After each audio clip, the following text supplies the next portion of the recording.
Bueno, muy buenas tardes a todos y bienvenidos al Colegio de Arquitectos, al COAMU. La verdad es que estábamos comentando ahora en la entrada que es una gran satisfacción y una gran alegría ver el salón de actos a tope, porque está lleno, a reventar. Y la verdad es que da gusto cuando nos intentamos esforzar en celebrar la Semana de la Arquitectura, que es una vez al año, llena de actividades y que intentamos que sean unas actividades pues, de un nivel como podemos tener ahora nuestro compañero Emilio Tuñón y que la gente responde, pues la verdad es que nos provoca muchísima alegría. Yo no quiero decir nada, esta tarde es la tarde de una conferencia magnífica. Simplemente agradecer vuestra asistencia. Quiero agradecer al excelentísimo señor director general de Ordenación del Territorio y Arquitectura, Jaime Pérez Zuleta, la asistencia esta tarde, estar aquí con nosotros, apoyar la Semana de la Arquitectura, que ha estado presente en los premios de arquitectura, en la inauguración de la exposición de la Casa de tu Vida, junto con el director del diario La Verdad, apoyando siempre esta semana el consejero, don José Ramón Díaz de Revenga. Y bueno, pues aquí está esta tarde con nosotros y ahora le voy a ceder la palabra. Y bueno, pues animaros a que la semana continúa, estamos casi en el Ecuador. Mañana vamos a tener la colocación de las placas Tocomomo en 3 edificios muy interesantes del movimiento moderno. Y sin nada más que contar, pues paso la palabra a don Jaime Pérez Zuleta. Gracias. Gracias, María José. Pues primero de todo, muchas gracias otra vez más al Colegio de Arquitectos, a su decana y a su Junta de Gobierno por organizar esta Semana de la Arquitectura de la que estamos disfrutando. Efectivamente, la tercera vez que venimos esta semana, creo, ¿no? Sí. Con el director general de Vivienda, que también es arquitecto, también estuvo aquí, y el consejero. O sea, que los arquitectos en la consejería estamos bien representados. Pues hoy tenemos la suerte de contar con Emilio Tuñón, que de sobra sabemos todos que es una de las figuras más relevantes de la arquitectura nacional y que además dentro de poco también tendremos la suerte de contar con una obra suya en el patrimonio regional, concretamente en Cartagena, la Escuela de Arquitectura. Patrimonio que es cuestión que el patrimonio se va haciendo. El patrimonio del futuro pues es lo que los arquitectos del presente hacen. El compromiso del gobierno de la región y de la consejería, por supuesto, está apoyar la arquitectura, apoyar los valores que la arquitectura transmite en la sociedad y apoyar la difusión, la reflexión de esto.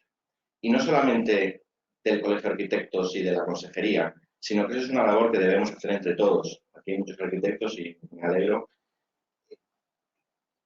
Debemos hacer una labor didáctica en la sociedad en la cual pongamos en valor nuestro trabajo. La arquitectura es muy importante, no solamente porque hacemos edificios más o menos bellos, sino porque la arquitectura condiciona la vida de las personas. La arquitectura es ciudad, la arquitectura es territorio. La arquitectura mejora la calidad de vida, la calidad de la arquitectura, y es responsabilidad de todos. Y esa labor didáctica de hacer ver a la sociedad lo importante que es la calidad de la arquitectura, pues es una labor de todos. Porque por mucho que nos empeñemos el COAMU o la consejería en transmitir esos valores los propios arquitectos son los que tenéis que hacer ver en la sociedad. Como digo, es una suerte contar con Emilio, que nos hable de buena arquitectura, que nos transmite la pasión por la arquitectura, y esa misma pasión es la que entre todos debemos transmitir a la sociedad. Y nada más, muchas gracias a todos. Muchas gracias, Jaime. Vamos a presentar a Emilio Tuñón. Yo creo que no hace falta presentación, lo conocemos todos, por eso como lo conocemos su obra, lo conocemos como arquitecto, el salón de actos está lleno, pero sí que le voy a pedir a Juan Pedro como vicedecano, que realmente ha participado muchísimo en la semana y ha podido contactar con Emilio, pues que nos recuerde o que nos dé unas pinceladas de Emilio Tuñón como arquitecto y su obra. Gracias, María José. Bueno, reiterar el agradecimiento por tener la sala así, repleta de gente joven también, y eso es importante porque en el futuro de la arquitectura de la región de Murcia creo que está aquí, está representado y es importante que sigamos trabajando por apoyarlo y por por compartir tarde como esta. Presentar a Emilio es fácil o difícil, no sé, creo que no es necesario presentarlo. Y difícil en el sentido de seleccionar parte de su currículum como méritos mayores que otros. Pero bueno, es arquitecto por la Escuela de Madrid en el año 81, doctor por la misma escuela en el año 2000 y actualmente es catedrático de proyectos por el Departamento de Proyectos de la misma escuela de la Universidad Politécnica de Madrid. Ha dado docencia en multitud de universidades internacionales, entre las que destacan, por ejemplo, Harvard, Stanford, Princeton o Zurich. Trabaja con Rafa Moneo desde el año 82 al 92 y a partir del 92 con Luis Moreno Mansilla montan Unión y Mansilla. Ya todos conocemos cuál es su obra. Ellos siempre dicen que querían hacer 12 edificios y que ya los han hecho, pero esos 12 edificios son más que conocidos y los próximos que están por llegar. Algunos de los premios más relevantes son el premio Miguel Van der Rohe en 2007, los premios FAR en 2001, 2007 y 2011, la medalla de oro al mérito de las Bellas Artes en 2014, el premio Arquitectura Española de CESCAE en 2017, la última edición, ahora se ha la nueva, y el reciente de esta semana del premio COAN 2019, en aquello que hemos comentado Emilio y yo hace un rato de cómo los currículums, si acaso hay que ponerlos en valor casi los últimos años, por hacer como una actualización del mismo cercana. Que yo explique cuál es la obra de Emilio no tiene ningún sentido y el protagonista es tratar de ser, pero yo sí que querría destacar pues, la figura de Emilio como una persona transversal que dialoga entre la teoría, la práctica proyectual, la práctica material o construida y la docencia. Es importante porque tiene todas las vías de trabajo abiertas y entre ellas hay unas relaciones transversales. Imagino que hoy pues, hablará de sistema, que es parte de manera de definir su obra, del tiempo, que siempre hablan del tiempo y de la temporal también de lo que produce, de geometría, su obra con un carácter geométrico importante y la variación de la misma y el juego con la misma, y en definitiva al final con la abstracción, que es parte fundamental también de sus edificios, sus obras y sus pensamientos que, pues es un día que cabe reseñar, por ejemplo, la revista Circo, bueno, la colección de textos o de pensamiento que aportan un conocimiento extra en esa práctica profesional de distintas vías. Pues yo creo que debemos de dejarle a él que sea el protagonista y dar paso y agradecerle a Emilio que esté esta tarde con nosotros, que nunca es fácil y menos en gente como él, y de nuevo reiterar las gracias a todos. Muchísimas gracias, Juan Pedro, y muchísimas gracias, Emilio. Estamos recordando que la verdad es que siempre que viene Emilio es éxito asegurado. Estamos recordando que la última vez que lo tuvimos aquí, Rafa también se acordó, fue en el congreso que hicimos en el año 2012, y la verdad es que también fue una ponencia magnífica, fueron un día y medio entrañable y vamos a esperar lo mismo. Muchísimas gracias. Bueno, muchas gracias, decana, muchas gracias, director general. Juan Pedro, un placer como siempre que nos hagas unas palabras tan cariñosas. Y bueno, para mí es un lujo venir aquí, o sea, que me da un placer tremendo. Lo que pasa es que, claro, producimos tan poca obra que en el fondo ya me decía alguien, ¿vas a contar lo mismo? Y digo, a lo mejor algo parecido, ¿no? Porque en el fondo vamos muy despacito, ¿no? Porque en realidad nos gusta mucho el paso del tiempo, ¿no? Traigo aquí esta foto de Luis Moreno Mansilla y de mí mismo en el coche cuando hacíamos la instalación de las letras del Museo de Castellón, y que nos gustaba hablar de esa idea de la arquitectura que se produce con un método conversacional, ¿no? En el cual íbamos en el coche horas y horas a Castellón, horas y horas de vuelta, o a Galicia, o a cada sitio, ¿no? La verdad que nos gustaba ir en coche porque íbamos charlando sobre las obras, ¿no? Simplemente decir que dedico estas palabras que voy a tener y un poco al recuerdo de Luis, que siempre me gusta tenerlo, y que además la verdad es que es una persona tan estupenda, ¿no? Claro, nuestra oficina es una pequeña oficina. Cuando estaba Luis, nos gustaba decir que teníamos un equipo de fútbol, 11 personas. Siempre que nos lo preguntaban fuera de España, decíamos que era el tamaño de un futbolín, ¿no? Nos gustaba jugar al futbolín y nos gustaba trabajar 11 personas en régimen casi cooperativo. Trabajamos bastante colectivamente, todos juntos, en los proyectos, pasándonos un poco, con cierta labor un poco de liderazgo por mi parte, pero he de reconocer que el trabajo de la gente a veces es más importante que el mío propio, ¿no? Pero es un trabajo que a mí me gusta mucho y lo ha avanzado ya Juan Pedro, digo, me va a chafar toda la conferencia. Un trabajo que se produce como disolviendo un poco los límites con la enseñanza, ¿no? Aquí es, por ejemplo, la gente del máster en proyectos avanzados de la escuela, pues normalmente las clases las dábamos en nuestra propia oficina, ¿no? Era una conversación, ¿no? Ese método conversacional con los alumnos, de estar charlando en torno a una mesa grande de reuniones, donde intercambiando conceptos, intercambiando pensamientos sobre la arquitectura y con las estructuras abajo, al lado. Claro, en nuestra docencia, se ha hablado también de Princeton, a nosotros nos ha parecido siempre muy importante esta idea de trabajar desde las reglas hasta a las limitaciones, o al revés, de las limitaciones a las reglas. ¿Qué quiere decir esto? Porque en realidad estamos interesados en un tipo de arquitectura que es la que nos interesa a nosotros y no queremos imponérsela a nadie, pero la que nos interesa a nosotros, que parte del hecho de que hay unas necesidades públicas y unas limitaciones que vienen dadas por la realidad, en la cual uno juega con reglas que las superpone, reglas que normalmente se producen como, digamos, con esa confrontación de obsesiones privadas y necesidades públicas, ¿no? Que al fin y al cabo es la forma de conocer. Este es un libro que nos publicó Princeton cuando dimos clase allí, que a nosotros nos gustaba mucho porque el título ya recogía un poco el propio lema de la oficina, ¿no? Y es bonito, aquí a la derecha se ve las letras de museo, que es donde la primera foto donde veíamos a Luis y a mí mismo, ¿no? Que es estas letras del Museo de Castellón, ¿no? Son unas letras que hicimos el Museo de Castellón, y entonces teníamos que construir las letras del museo, la indicación del museo, y entonces pusimos había unas vigas que soportaban una losa, y esa losa estaba soportada por estas letras que eran las vigas y que a su vez era el cartel y que a su vez era un lucernario, ¿no? Entonces nos hacía gracia esto porque siempre pensamos que en arquitectura las cosas las hacemos al menos por dos razones, ¿no? No se puede hacer las cosas simplemente por un motivo, hay que buscar al menos dos razones. Y es bonito ver esta imagen porque siempre lo digo, ¿no? Cómo en realidad los personajes, estos que son los conductores de los camiones, ¿no? Que tenían que en el fondo simbolizan esta idea de que a nosotros nos interesa hacer arquitectura con las personas, en este momento los conductores, para las personas y por las personas, un poco tomando el lema casi de la democracia, ¿no? Y en esta imagen se ve un poco a estos constructores, a estos conductores, que al principio del viaje de las letras estaban totalmente enfadados con nosotros, ¿no? Y esta es la mitad del camino, que ya están totalmente contentos, ¿no? Hay un momento en el cual tan contentos están, ¿no? Al principio salían diciendo estos arquitectos son idiotas, esta cosa de ir con todas las letras, ¿no? Aquí se ve cómo íbamos con todas las letras a la misma distancia, ¿no? Para que se leyera la palabra museo, ¿no? Durante todo el recorrido, ¿no? Entonces, estos tíos son idiotas, los arquitectos, siempre con sus cosas, ¿no? Pero aquí ya veis, están todos ya contentos y satisfechos, ¿no? Esa cosa de la transmisión de las ideas a través de la pasión a la gente. Creemos en la docencia como una transmisión de la pasión, del apasionamiento, de las experiencias personales. Pero fijaros que están tan contentos que empiezan a parecerse a sus propias letras, ¿no? Mirar esta M angulosa, con este ángulo, ¿no? Es prácticamente el mismo, ¿no? Esta U con esta barriga de aquí, ¿no? Esta S, ¿no? Con esta doble barriga, ¿no?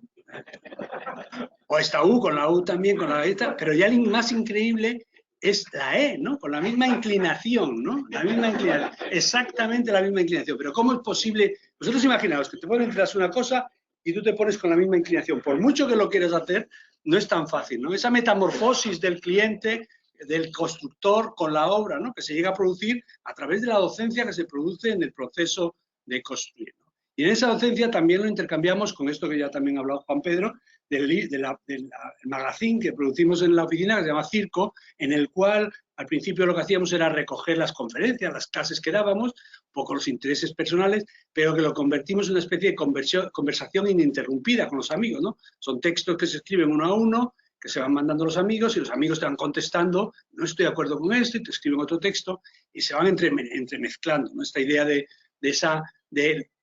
digamos, la enseñanza a través de la conversación, la práctica a través de la conversación y la investigación a través de la conversación. Una conversación que es como la arquitectura, esta foto de Doisneau, ¿no? En la cual se llama la sesión de Katz, ¿no? En la cual están estos peleándose ahí, que es una conversación en voz baja, ¿no? Así es la arquitectura, no nos engañemos, ¿no? Te peleas con el cliente, te peleas con el constructor, te peleas con los materiales, el código técnico, ¿no? Pero a la vez estás ahí con esa cara medio de sufrimiento y de satisfacción, ¿no? Que es la arquitectura. En esa conversación ininterrumpida y en voz baja que tenemos los arquitectos. Y en esa conversación ininterrumpida siempre hemos estado interesados por ciertos temas, por ejemplo, la repetición, ¿no? Ahí la idea, bueno, en realidad venía todo esto de la idea de la igualdad y la diversidad, que tenía que ver con nuestra generación, que es una generación que vivimos en la época del dictador, y que pasamos luego a la época de la democracia, ¿no? Y a la democracia se nos enseñó que todos éramos iguales y diferentes y que había que valorar esa condición de igualdad. Cada uno es igual a los demás, tiene los mismos derechos, pero a la vez es un poquito diferente, ¿no? Eso es bonito, ¿no? Sentirse igual y diferente es algo que a nosotros nos parecía tremendamente arquitectónico. Nos parecía que toda la arquitectura podía estar ligada a esa idea de la igualdad y la diversidad. Y de ahí viene también esta idea, una vez que acepta la igualdad y la diversidad, la repetición y el azar, ¿no? Que se ve en esta foto que es tomada de la exposición Arquitectura sin arquitecto de Rudowski, ¿no? Como en realidad es marrakech, como cada casa patio es igual a las otras, una casa patio que tiene un patio y además más o menos con una estructura igual, pero cada una es levemente diferente y va cambiando. Esto cataliza prácticamente toda nuestra arquitectura y ahí deberíamos de hablar. Es decir, casi toda nuestra arquitectura viene de estos sistemas que vienen de sistemas de repetición, de sistemas de campo que vienen a partir de la igualdad, de la diversidad. Otro tema es el lugar. Nos interesa el lugar mucho. Como digo, el circo va recogiendo las preocupaciones nuestras, ¿no? El lugar, en este era, el terreno estaba vacío, es un texto, una cosita que pone Le Corbusier en un proyecto, en una imagen, cuando él llega a Chandigarh y hace el primer dibujo de Chandigarh, que es una línea del paisaje, las montañas del Himalaya al fondo, ¿no? Y una figura ambigua de un hombre y una mujer, ¿no? Y escribe debajo, el terreno estaba vacío, ¿no? El terreno estaba vacío. En realidad, el terreno nunca está vacío, está siempre lleno de contexto. Escribimos este texto una vez que hablaba de los 6 paisajes del Musac. Ayer daba una conferencia, una clase en mi grupo, en mi unidad docente en la escuela, y les hablaba de estos 6 paisajes aplicados a cualquier proyecto. Todo proyecto de arquitectura tiene la idea de lo personal, ¿no? En el caso nuestro, la igualdad y la diversidad es lo personal, las obsesiones privadas, ¿no? Otros tienen otras, ¿no? La condición intelectual de nuestro trabajo. En ese caso nosotros hablamos de procedimientos de oscilación, ¿no? Lo más disciplinar, que es lo geométrico y lo material, ¿no? La materia y la geometría son herramientas con las que se produce la arquitectura, pero no es la arquitectura en sí mismo. La condición de la memoria y la historia, ¿no? La memoria como algo individual y la historia como algo colectivo, y lo social, ¿no? Y por último, la relación entre la arquitectura y la naturaleza. De ese 6 paisajes del Musac, tendríamos que hablar del Museo de las Colecciones Reales, que es un proyecto que voy a contar hoy. Voy a contar 2 proyectos, el Museo de las Colecciones Reales y una pequeña casita que me hubiera gustado haber estado en vuestra colección de las casas, ¿cómo se llama? Las casas de tu vida, ¿no? Para mí esta casita es la casa de mi vida, porque no hemos hecho nunca una casa, de repente hemos hecho una casa y es la casa de nuestra vida, ¿no? Empezaré con el Museo de Colecciones Reales, que tiene que ver con esta idea del tiempo, ¿no? El tiempo, como en realidad hay mucha gente que hace la arquitectura o que quiere llevar a los arquitectos a un punto en el cual todo se produce deprisa y corriendo, los medios informáticos nos hacen que aceleremos, los clientes quieren que todo vaya rápido, los constructores quieren tener menos gastos, todo parece enfocado a correr mucho. Y nosotros pensamos que lo más hermoso de la arquitectura es ese lento discurrir del tiempo, ¿no? Como el proceso, digamos, los mecanismos para pensar la arquitectura, el procedimiento para empezarla a pensar, tiene que ver con el tiempo, la construcción tiene que ver con el tiempo y la vida de los edificios tiene que ver con el tiempo. En el fondo, el tiempo lo entendemos como un material de construcción, ¿no? Es algo que va construyendo la vida de las personas, pero también la ciudad. Para hablar del Museo de Colecciones Reales tendríamos que hablar lo primero del Palacio Real de Madrid. El Palacio Real, todos sabemos, es un edificio que empieza en el siglo XVIII y prácticamente se acaba a principios del siglo XX, ¿no? O sea, es decir, se ha estado durante prácticamente 200 años construyendo, ¿no? Es un edificio que ha tardado 200 años en construirse, ¿no? Todo el mundo piensa que es una cosa que se ha hecho muy rápida, pero ha tardado 200 años. Tiene esta condición bonita nuestra, la ciudad de Madrid. Este es el límite de la ciudad histórica de Madrid, el borde, aquí estaba el Manzanares, y el palacio se construye ahí como símbolo, ¿no?, de la ciudad y como límite de la ciudad, ¿no? Nos interesa mucho esta idea de la arquitectura como límite del urbano, ¿no? En este caso el palacio, ¿no? Aquí se ve un poco cómo sería en ese... Bueno, aquí no se ve, pero aquí sí se ve el desnivel, ¿no? La parte alta de la ciudad está aquí y la parte baja de la ciudad, en el río, está como a unos 30 metros, se ve aquí un poco ese desnivel. Porque la ciudad de Madrid se produce, hemos girado la imagen, o sea que si aquí tenemos el río, en realidad el norte está para allá y el sur para allá, ¿no? Entonces ahora la giramos ya ortodoxamente con el norte para arriba, ¿no? Este es el plano más antiguo que se conoce de Madrid, ¿no? Pero en realidad lo que es bonito es entender cómo se produjo Madrid. Madrid tenía 2 colinas, una colina aquí y otra colina aquí, que estaban dando sobre el río Manzanares, en la cual en tiempos de Mohamed I se monta ahí una pequeña fortificación, ¿no? Una pequeña fortificación, una alcazaba aquí, que tenía luego su almudaina aquí y su medina aquí, ¿no? Aquí se ve muy bien lo que era el Madrid histórico, estaba más o menos aquí. Bueno, llegaba, la Alcazaba estaba aquí donde el antiguo Alcázar, ¿no? Es bonito ver que aquí donde estaba la antigua Alcazaba, ¿no? Cuando los cristianos toman más o menos en el siglo XII, toman Madrid, pues ahí se construye una nueva, de la Alcazaba se pasa al Alcázar, ¿no? Que es una fortificación. Pero esa fortificación tiene algo bastante interesante. Cuando uno ve esta primera imagen, o una imagen la más antigua que hay del Alcázar, ¿no? 1534, se ve como en realidad sobre unas construcciones hispano-musulmanas de la antigua Alcazaba, ¿no? Se construye o se cambia el uso para construir la Alcazaba, ¿no? Utilizando sus pequeñas fortificaciones y funcionando como un sistema de agregación, ¿no? Claro, esto cuando los austrias deciden que la capitalidad tiene que estar en Madrid, se dan cuenta que en realidad eso no funciona y que necesitan construir un espacio más monumental, un espacio del poder, una representatividad, ¿no? Y es cuando llaman a los Gómez de Mora para que construya la fachada. Imaginaos, esa fachada está aquí delante, tapando todo lo que queda detrás. Detrás sigue existiendo toda esa aglomeración de elementos que ya han funcionado por adición a partir de una pequeña fortificación hispano-musulmana, una alcazaba que luego se convierte en alcázar y que luego se construye con este sistema de fachada hecha por los Gómez de Mora, que habla de esa idea de repetición de elementos constructivos y de elementos, digamos, de ventana, ¿no? Que estructura una fachada seriada en la cual se producen ciertos puntos aleatorios como son, o ciertos puntos jerarquizados como son las torres y la puerta. Claro, cuando Felipe V llega al poder, es decir, cambiamos de la dinastía de los Austrias a los Borbones, ¿no? En realidad se produce un fenómeno, ellos aquí más o menos a desgana, ¿no? Viniendo de Francia, ¿no? Y se encuentra con ese palacio, que es un palacio hispano, una fortificación hispano-musulmana, que encima tiene una serie de construcciones, esa fachada, ¿no? Un lío tremendo, ¿no? Pues él dice, no, yo no me gusta este palacio, ¿no? Se tira prácticamente 30 años hasta que al final, en el 35, 25 años, se da cuenta de que ya lo tiene que cambiar y decide cambiar de palacio, ¿no? Entonces, en la Nochebuena de 1734, la Alcazaba de Madrid, el Alcázar de Madrid, se prende fuego, ¿no? Se prende fuego y es, curiosamente, el día anterior han salido las obras más importantes de arte, han salido previamente, ¿no? Entonces, fortuitamente se prende fuego, ¿no? Esto es interesante porque los historiadores llevan años hablando sobre si fue intencionado o no, pero vamos, las obras de arte salieron, ¿eh? Eso se sabe, ¿no? Y entonces dice, oye, tengo ya el palacio quemado, hay que construir uno nuevo, ¿no? Y entonces dice, bueno, vamos a llamar al mejor arquitecto del mundo, ¿no? Al arquitecto del Star System más famoso, y llama, venga, que venga Filipo Yubarra, y el pobre Filipo Yubarra, que era un viejecito, va para allá, ¿no? Aquí quiere hacer un castillo, un palacio, encima dice, ¿dónde? Encima de estos restos, 30 metros de desnivel entre la parte alta y la parte baja, sobre la alcazaba hispano-musulmana, el alcázar cristiano, la fachada de Gómez Mora, todo quemado, todo hecho un desastre. Pobre Filipo Yubarra se queda desolado, ¿no? El encargo que le hace, bueno, es un desastre, ¿no?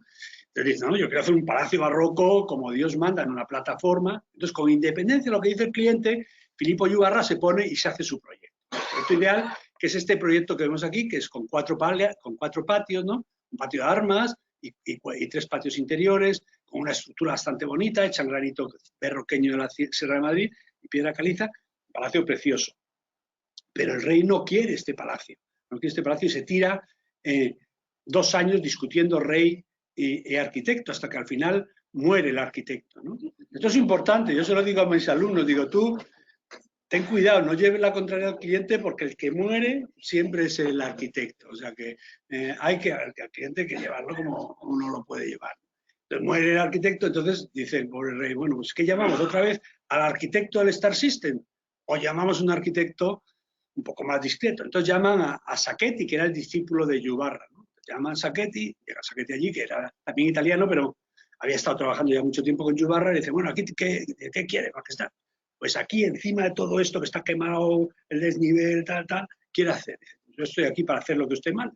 Entonces es bonito las 2 actitudes, ¿no? Porque frente a Yubarra, que dice, yo soy arquitecto ideal, que quiero hacerlo, queja de tantos arquitectos que conocemos, no me dejan hacer, soy un incomprendido, ¿no? Llega Sacchetti, que es tremendamente práctico, y dice, no, pues nada, yo me coloco encima del edificio y cojo un trocito del edificio de Yubarra, que era precioso, la estructura, me cojo este elemento, con las 2 torres, ¿no? Y con este patio, y le hago la simetría, y me hago este nuevo palacio, que es un palacio muy pequeño. El palacio de Yubarra es un palacio inmenso, es un palacio pequeño y en altura, ¿no? Al final es una nueva tipología, es un palacio real barroco en altura. No existe ninguno en el mundo, nada más que este, porque es el palacio con más superficie, más metros cuadrados, con la planta más pequeña. Cuando los arquitectos, los estudiantes dicen, me he inventado una nueva tipología, un polideportivo en altura, o tal, que sepan que ya en el siglo XVIII ya había mucha gente pensando que un sistema de apilado funcionaba. Entonces ahora plantea este edificio, que es el que construye,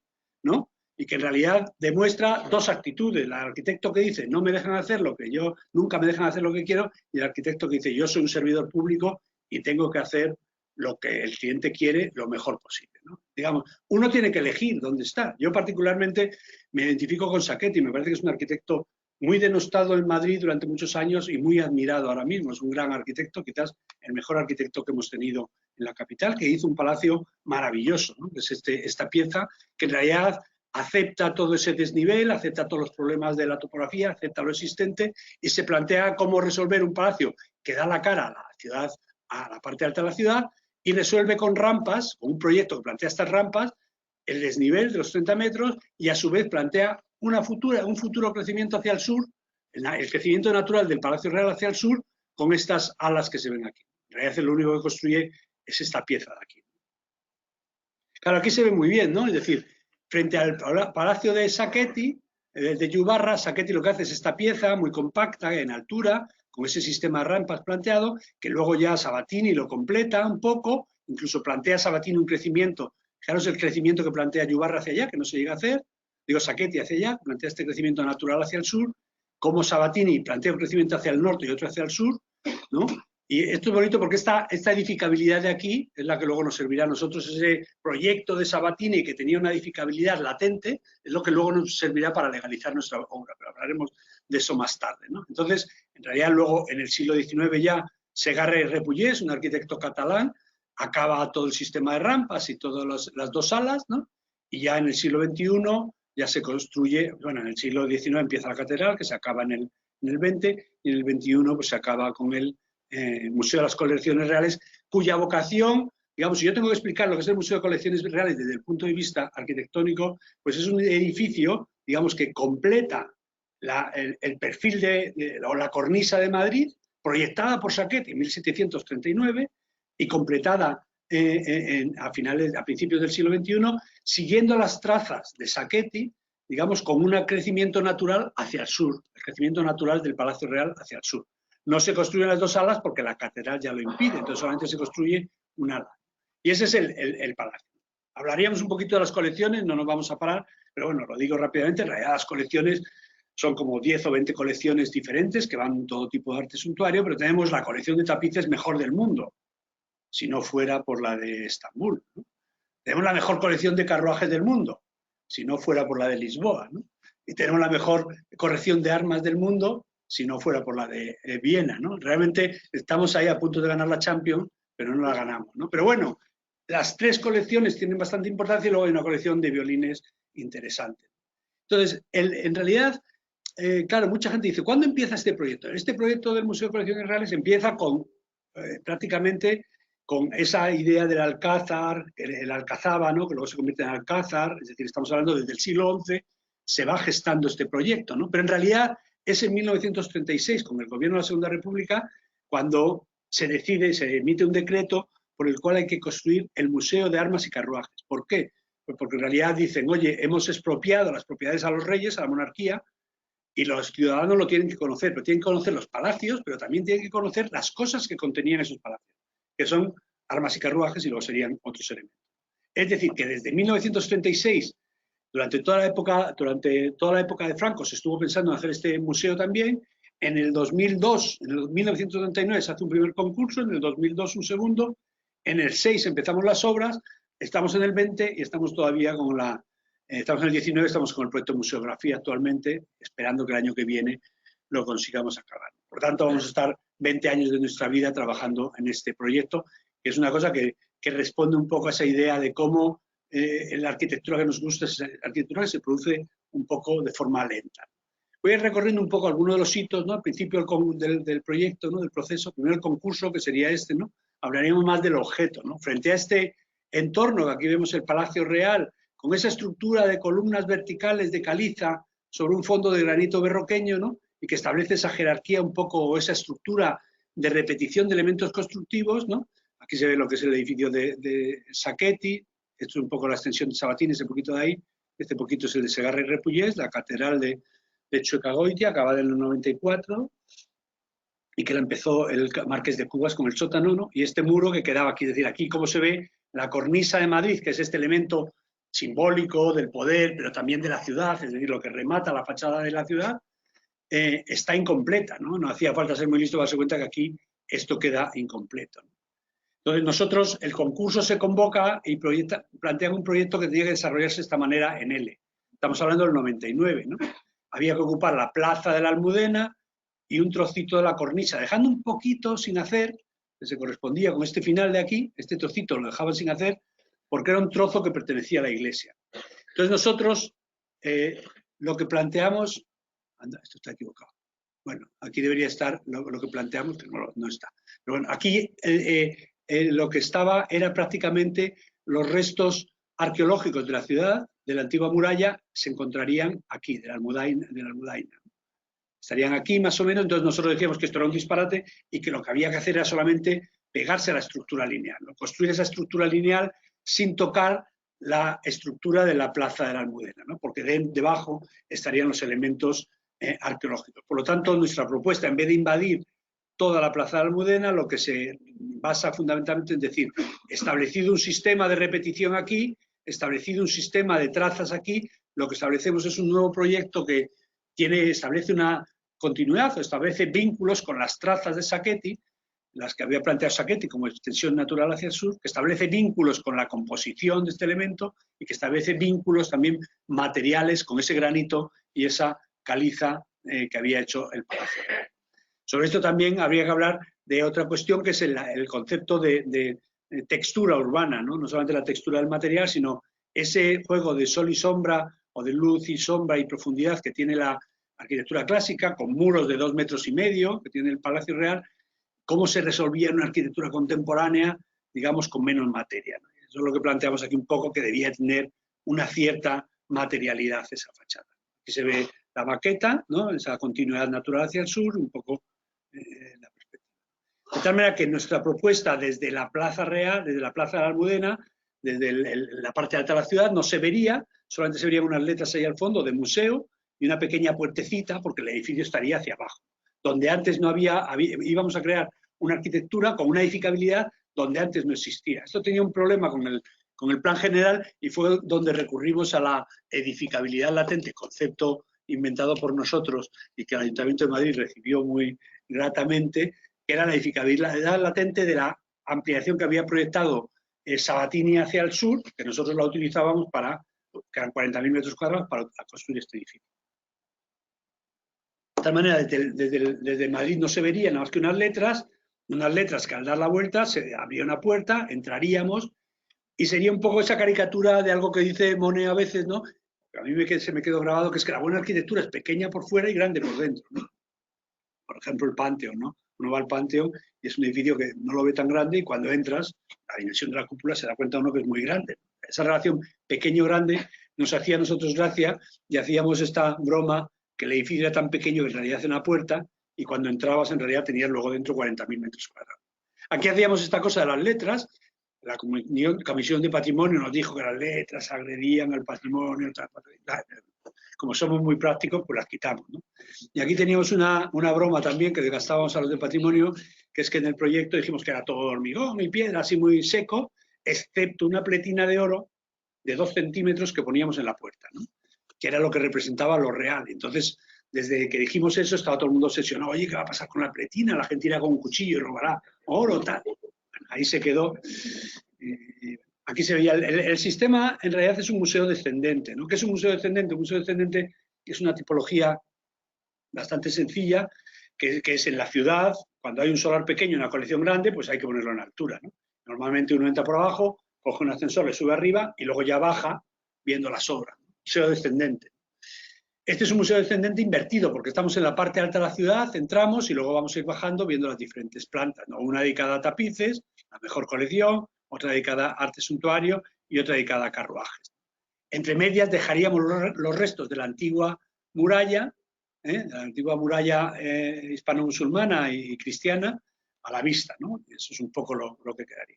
Son los planos del concurso, los dibujos del concurso, en las cuales ya empezamos a plantear el problema de la textura de la ciudad y de cómo se veían, digamos, la materialidad del edificio y el grosor de esa fachada, ¿no? Entendiendo que la fachada no podía tener simplemente, digamos, esa cosa de que la arquitectura moderna ha pasado de muros muy gordos, se han ido estrechando hasta la Farnsworth, que son 2 centímetros, ¿no?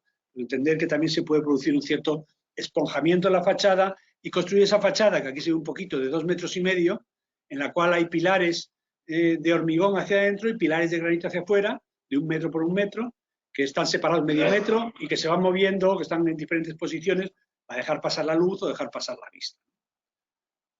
Bueno, no me voy a entretener mucho de esto.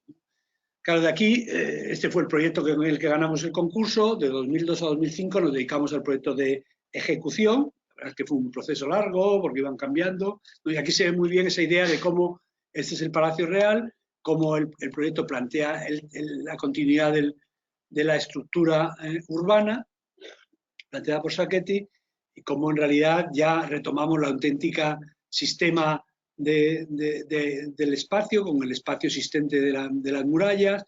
Nos dimos cuenta que Chueca, gran defensor del patrimonio histórico, cuando construyó su catedral, cortó sin piedad las murallas hispano-musulmanas, es decir, que están rotas en el punto que hace Chueca, construye ahí y cimenta y corta el edificio, por lo tanto nos quedaban 2 espacios diferentes y planteamos un muro de contención ya de mayor dimensión, de 5 metros, por donde drena el agua y donde bueno, se resuelve todo el problema de drenaje. Pensemos que Madrid se llama Madrid porque es la ciudad de los 100 ríos, ¿no? que va desde Madrid, desde la parte alta de la ciudad, hacia el Manzanares, ¿no? Por tanto, aquí esto es prácticamente una presa que es como un muro de contención por gravedad, que tiene su base, ¿no? y su elemento vertical de contención. Por lo tanto, estructuralmente, digamos, urbanamente, es el crecimiento natural del edificio del Palacio Real hacia el sur. Desde el punto de vista estructural, es un muro de contención habitado.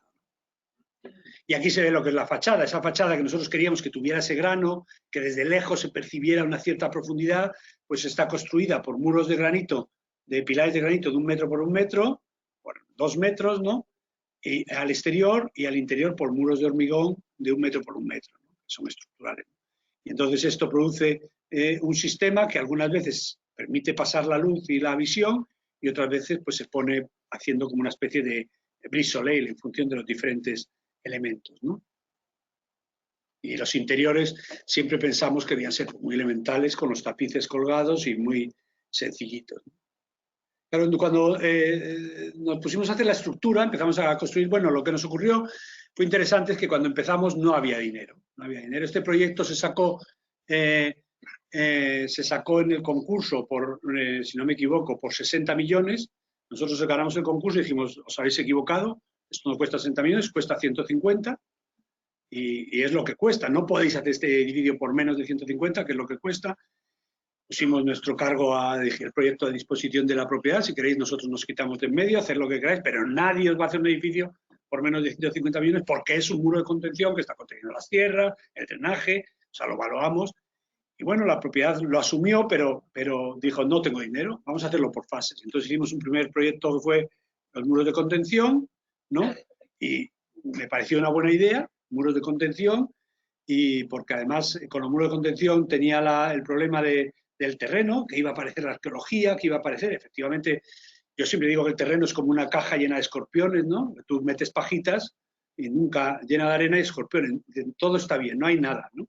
Pero cuando metes la mano siempre te pica, ¿no? Siempre hay algo que hay, todos lo sabemos, ¿no? Ya que no hay, esto es lo que nos pasa sistemáticamente, así que separamos simplemente esto y fue lo primero que hicimos. La verdad es que se produjo una cosa bastante curiosa, es que cuando acabamos este edificio, la estructura, llegó la crisis 2008 y entonces nos dijeron, no tenemos dinero. Y yo dije, pues yo te había avisado que este edificio había que construirlo, porque lo que resiste todo Madrid empujando contra el río es el edificio. Si no lo construyes, la Almudena acabará en el río. La Almudena y parte de la Plaza Mayor y todo se vendrá hacia el río, ¿no? Es que, como yo se lo había avisado, yo lo dejo siempre todo por escrito al principio de los proyectos, digo, esto es lo que tenéis. Bueno, pues entonces, ¿qué hacemos? Digo, no sé. Y entonces ellos decidieron dividirlo en fases. Entonces, los 150 millones se dividieron en fases de 50 millones cada año y por eso tardamos 10 años la construcción. O sea, de 50 millones, no, de 15, a ver, los 150 millones se dividieron en 5 fases de 30 millones, perdón, estoy yo mal de matemáticas. 30 millones cada año, fue lo que fuimos a ver, cada obra. Entonces fueron 30, fuimos cada año haciendo 30 millones y se dividió en 5 fases. Una fue esta, que es la del muro de contención, otra que es la estructura, otra que es el cerramiento y otra que son 4 fases, y otra que es las instalaciones y el acabado interior. La primera de la estructura, la verdad es que los muros de contención fueron bastante increíbles, fueron estas estructuras de pilotes de 30 metros, nunca se habían hecho, de 40 metros y 35 en vuelo, nunca se había hecho, la verdad es que es una barbaridad, son pilotes excavados sobre otros pilotes de sacrificio, ¿no? Se iban excavando con estas vigas, ¿no? Y estos tensores que iban tensando todo el sistema. Este es un austriaco que venía a poner esos cables porque realmente todo ese muro estaba empujando, ¿no? Y aquí es el momento cuando nos dijeron que no teníamos dinero. La verdad es que yo, cuando llegué a este momento, no dormí durante un mes viendo esto, ¿no? O sea, había dejado toda la catedral y el Palacio Real allá arriba, 30 metros levantado, y encima no teníamos dinero para contener esas tierras, ¿no? Fue ahí cuando realmente les expliqué que había que hacerlo, que eso tal, hablé con todo el mundo, llegué hasta presidente de gobierno prácticamente, a través de la ministra de Presidencia, y conseguí convencerlo en construir diferentes fases. Entre medias nos encontramos la arqueología, era evidente, aquí vemos el Palacio Real, esta es la casa de campo, que todo el mundo piensa que los árboles son de toda la vida, ya los árboles son de principios del siglo XX, ¿no? El Palacio Real, se está construyendo todavía el edificio de Segarra y Repullet, y aquí se ven algunas fortificaciones, algunos acuartelamientos extramuros. En realidad fue lo que nos pasó. Se pensaba que iba a aparecer estos restos arqueológicos, que vemos aquí, de la muralla. Es bonito ver cómo la muralla, aquí son las dos colinas que yo decía, ¿no? Donde estaba la Alcazaba y donde estaba la Medina, de medias la muralla, ¿no? Y, bueno, pues salió de todo ahí. Ahí la verdad es que nunca ha habido en España una excavación arqueológica tan grande en volumen. No en calidad de descubrimiento, tampoco son tan interesantes, pero sí en volumen. Sacamos metros y metros cúbicos de tierra, ¿no? Apareció de todo, ¿no? Incluso es bonito aquí, entre medias de los restos arqueológicos de la muralla hispano-musulmana, con un dado de la muralla, ¿no? Me encanta este arqueólogo porque siempre pienso, claro, bueno, les digo a mis alumnos, ¿dónde está la arquitectura? ¿No? En esa gran infraestructura, no sé si la tengo aquí, no, pero bueno, en esa gran infraestructura que hemos visto de muros de contención, ¿no? Donde están las máquinas de pilotes, 40 metros de máquinas, o en ese arqueólogo quitando un poquito de polvo a una pequeña pieza cerámica, ¿no? Realmente lo más bonito de la arquitectura es que está en todos sitios, ¿no? Yo siempre lo digo, una pequeña casa puede contener más arquitectura que el edificio más grande que uno haga, ¿no? Por eso hoy traigo el edificio más grande que hemos hecho y el edificio más pequeño, ¿no? Porque en realidad pensamos que es bonito pensar que la arquitectura tiene esa condición de estar en todos sitios, ¿no? Tiene esa condición casi, no voy a hacer una herejía, pero casi divina, ¿no? De encontrarse, o casi como los gases, ¿no? Que se encuentran en todos los sitios, ¿no? Simultáneamente, por lo tanto, estábamos haciendo una labor muy minuciosa de arqueología y estamos haciendo una labor muy poderosa de arqueología, ¿no? y de infraestructura, ¿no? Y de aquello que pensaban que iba a salir, que era esto, nos apareció todas estas fortificaciones, bueno, todos estos acuartelamientos extramuros del siglo XIX, incluso la Real Fábrica de Gas, que era curiosa, porque la Real Fábrica de Gas era la primera fábrica de gas de España, en la cual se transformaba la hulla en gas y se producía alquitrán totalmente contaminante. Estas 2 pilas estaban llenas de alquitrán contaminante. Cuando llegamos a ese punto, nos sorprendió, después de excavar, encontrar una cosa que era como una goma negra, la tocábamos, la olíamos, la chupábamos, y nos dijeron, no, esto es alquitrán, tal. Llamamos a descontaminarlo y aparecieron, como en la película de E.T., unas personas cubiertas completamente, ¿no?, de blanco para tocar el alquitrán, y nosotros nos veíamos con el alquitrán que lo habíamos casi comido, ¿no? Todos los arquitectos ya se ve que somos siempre muy irresponsables. Estuvimos descontaminando, esta alquitrán había contaminado prácticamente todo el Campo del Moro. Son obras sin importancia, digamos, desde el punto de vista del relato, pero muy importantes para Madrid, porque se veía como los árboles, en las fotos aéreas, se veía como los árboles del Palacio Real se estaban pudriendo y era la contaminación de la antigua fábrica real de gas que estaba echando alquitrán para todo el edificio. La estructura, bueno, pues está toda hecha de hormigón blanco, el módulo es 1 metro por 1 metro del pilar, por lo tanto el módulo de la tablilla es 1 metro, lo que hacíamos era construirlo todo con tablillas, hormigón blanco con tablillas de 1 metro, de distintos tamaños, y eso nos permitía saber que todo tenía que medir 1 metro o 2 o 3, ¿no? La verdad es que los albañiles lo tenían todo bastante claro, nunca había una medida intermedia. Es una estructura bastante clara, con luego unos cajones, unas estructuras en mesa, ¿no? Que se iban haciendo las distintas naves, ¿no? Y la verdad es que es bonito ver cómo se iba construyendo esta estructura, tanto que en un momento determinado, con la crisis, se paró el edificio, entonces el edificio se quedó así, un edificio de hormigón blanco, que era prácticamente como una maqueta, ¿no? Aprovechamos en este momento para traer a todos nuestros estudiantes, todos los estudiantes de la Escuela de Madrid, todos los estudiantes de la Escuela de Zúrich, de Frankfurt, de todos sitios. Yo creo que no hubo persona que estuviera estudiando arquitectura en ese momento que no pasara a ver una maqueta de un edificio 1:1, totalmente limpia, ¿no? Porque era bastante impresionante verla, ¿no? Bastante bonita, ¿no? Se ve un poco esas visitas. Casi nos tiramos un año haciendo de cicerones, enseñando una estructura y diciendo, pues aquí va a haber, ¿no? Bonito ver esta dilatación en el tiempo, ¿no? Así que esto es lo que teníamos, ¿no? Lo que habíamos proyectado en diciembre de 1999, y 12 años después, febrero de 2012, teníamos esto, que era la estructura acabada, y esas visitas de obra que hacíamos Luis y yo. Y en este momento murió Luis. Falleció Luis. La verdad es que fue desolador, ¿no? Y nosotros nos quedamos destrozados. Y la verdad es que, bueno, tuvimos que seguir para adelante con todo, porque era el amigo, el compañero, la persona. Claro, había que seguir con esto, ¿no? Y es curioso porque entonces los amigos, para eso se tienen los amigos, decían, Emilio, en hormigón está precioso el edificio. Es una maqueta preciosa, claro. Habíamos enseñado un año, enseñando, todo el mundo lo conocía. Mira, está preciosa en hormigón. Se ha muerto Luis, te lo vas a cargar. Poniéndole piedra. Los amigos están para esto, ¿no? Siempre para joder, ¿no? Entonces, te lo vas a cargar, no le pongas piedra, hay que dejarlo de hormigón. Yo miraba a todo el mundo diciendo, no me lo puedo creer. Es decir, no es solamente el problema que se ha muerto mi socio, sino que todos mis amigos y enemigos me decían, te lo vas a cargar, no se puede poner piedra, está precioso en hormigón, ¿no?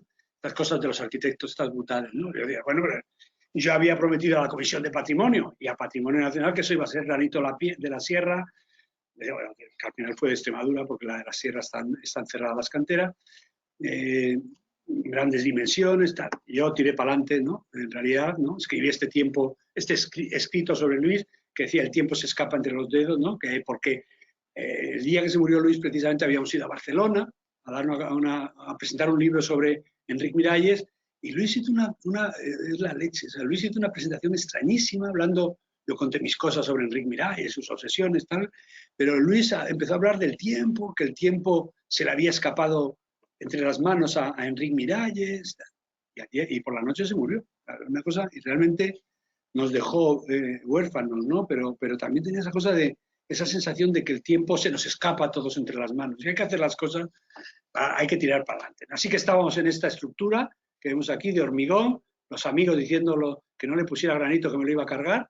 Esto tenía un poquito esa cosa ya infraestructural. Es bonito ver el Palacio Real, que tiene una condición infraestructural, ¿no? Pero con esta escala ya que completa la cornisa, se ve un poco la escala de lo que es Madrid, un poco también con el Gran Madrid, aunque sean edificios un poco el Gran Madrid de los años 60, ¿no? La Torre de Madrid y la Torre de España, ¿no? Que marcan un poco ese perfil, ¿no? En el fondo, el edificio que habíamos construido era una especie de torre, de rascacielos horizontal, ¿no? Que completaba esa estructura de Madrid.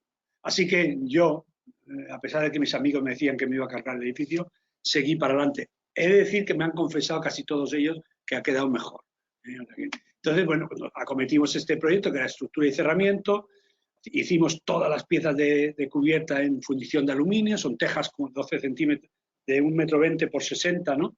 Como tejas planas sacadas de escala y hechas en fundición de aluminio, porque descubrimos ya hace muchos años que los coches tienen todo el chasis, los coches buenos tienen todo el chasis de aluminio, y normalmente como la combustión acaba contaminándolos tanto, no se recicla muy bien, o sea, no se puede reciclar dentro de la industria del motor, porque es elementos muy contaminados, pero en la construcción sí, y llevamos muchos años trabajando con los chasis de coches de aluminio, reciclándolos en piezas de fundición, que sale caro, no digo que sea barato, digo simplemente que es una cosa que nos gusta y que es bonita porque haces piezas hasta de 2 metros, nuestros vierteaguas atornillados pues miden 2 metros, o estas tejas son una cosa, pues todo el edificio está acabado con esas piezas de fundición, mientras que lo que es el edificio está acabado en granito, con estas piezas de granito de 2 o 3 metros de alto por 1 por 1, ¿no?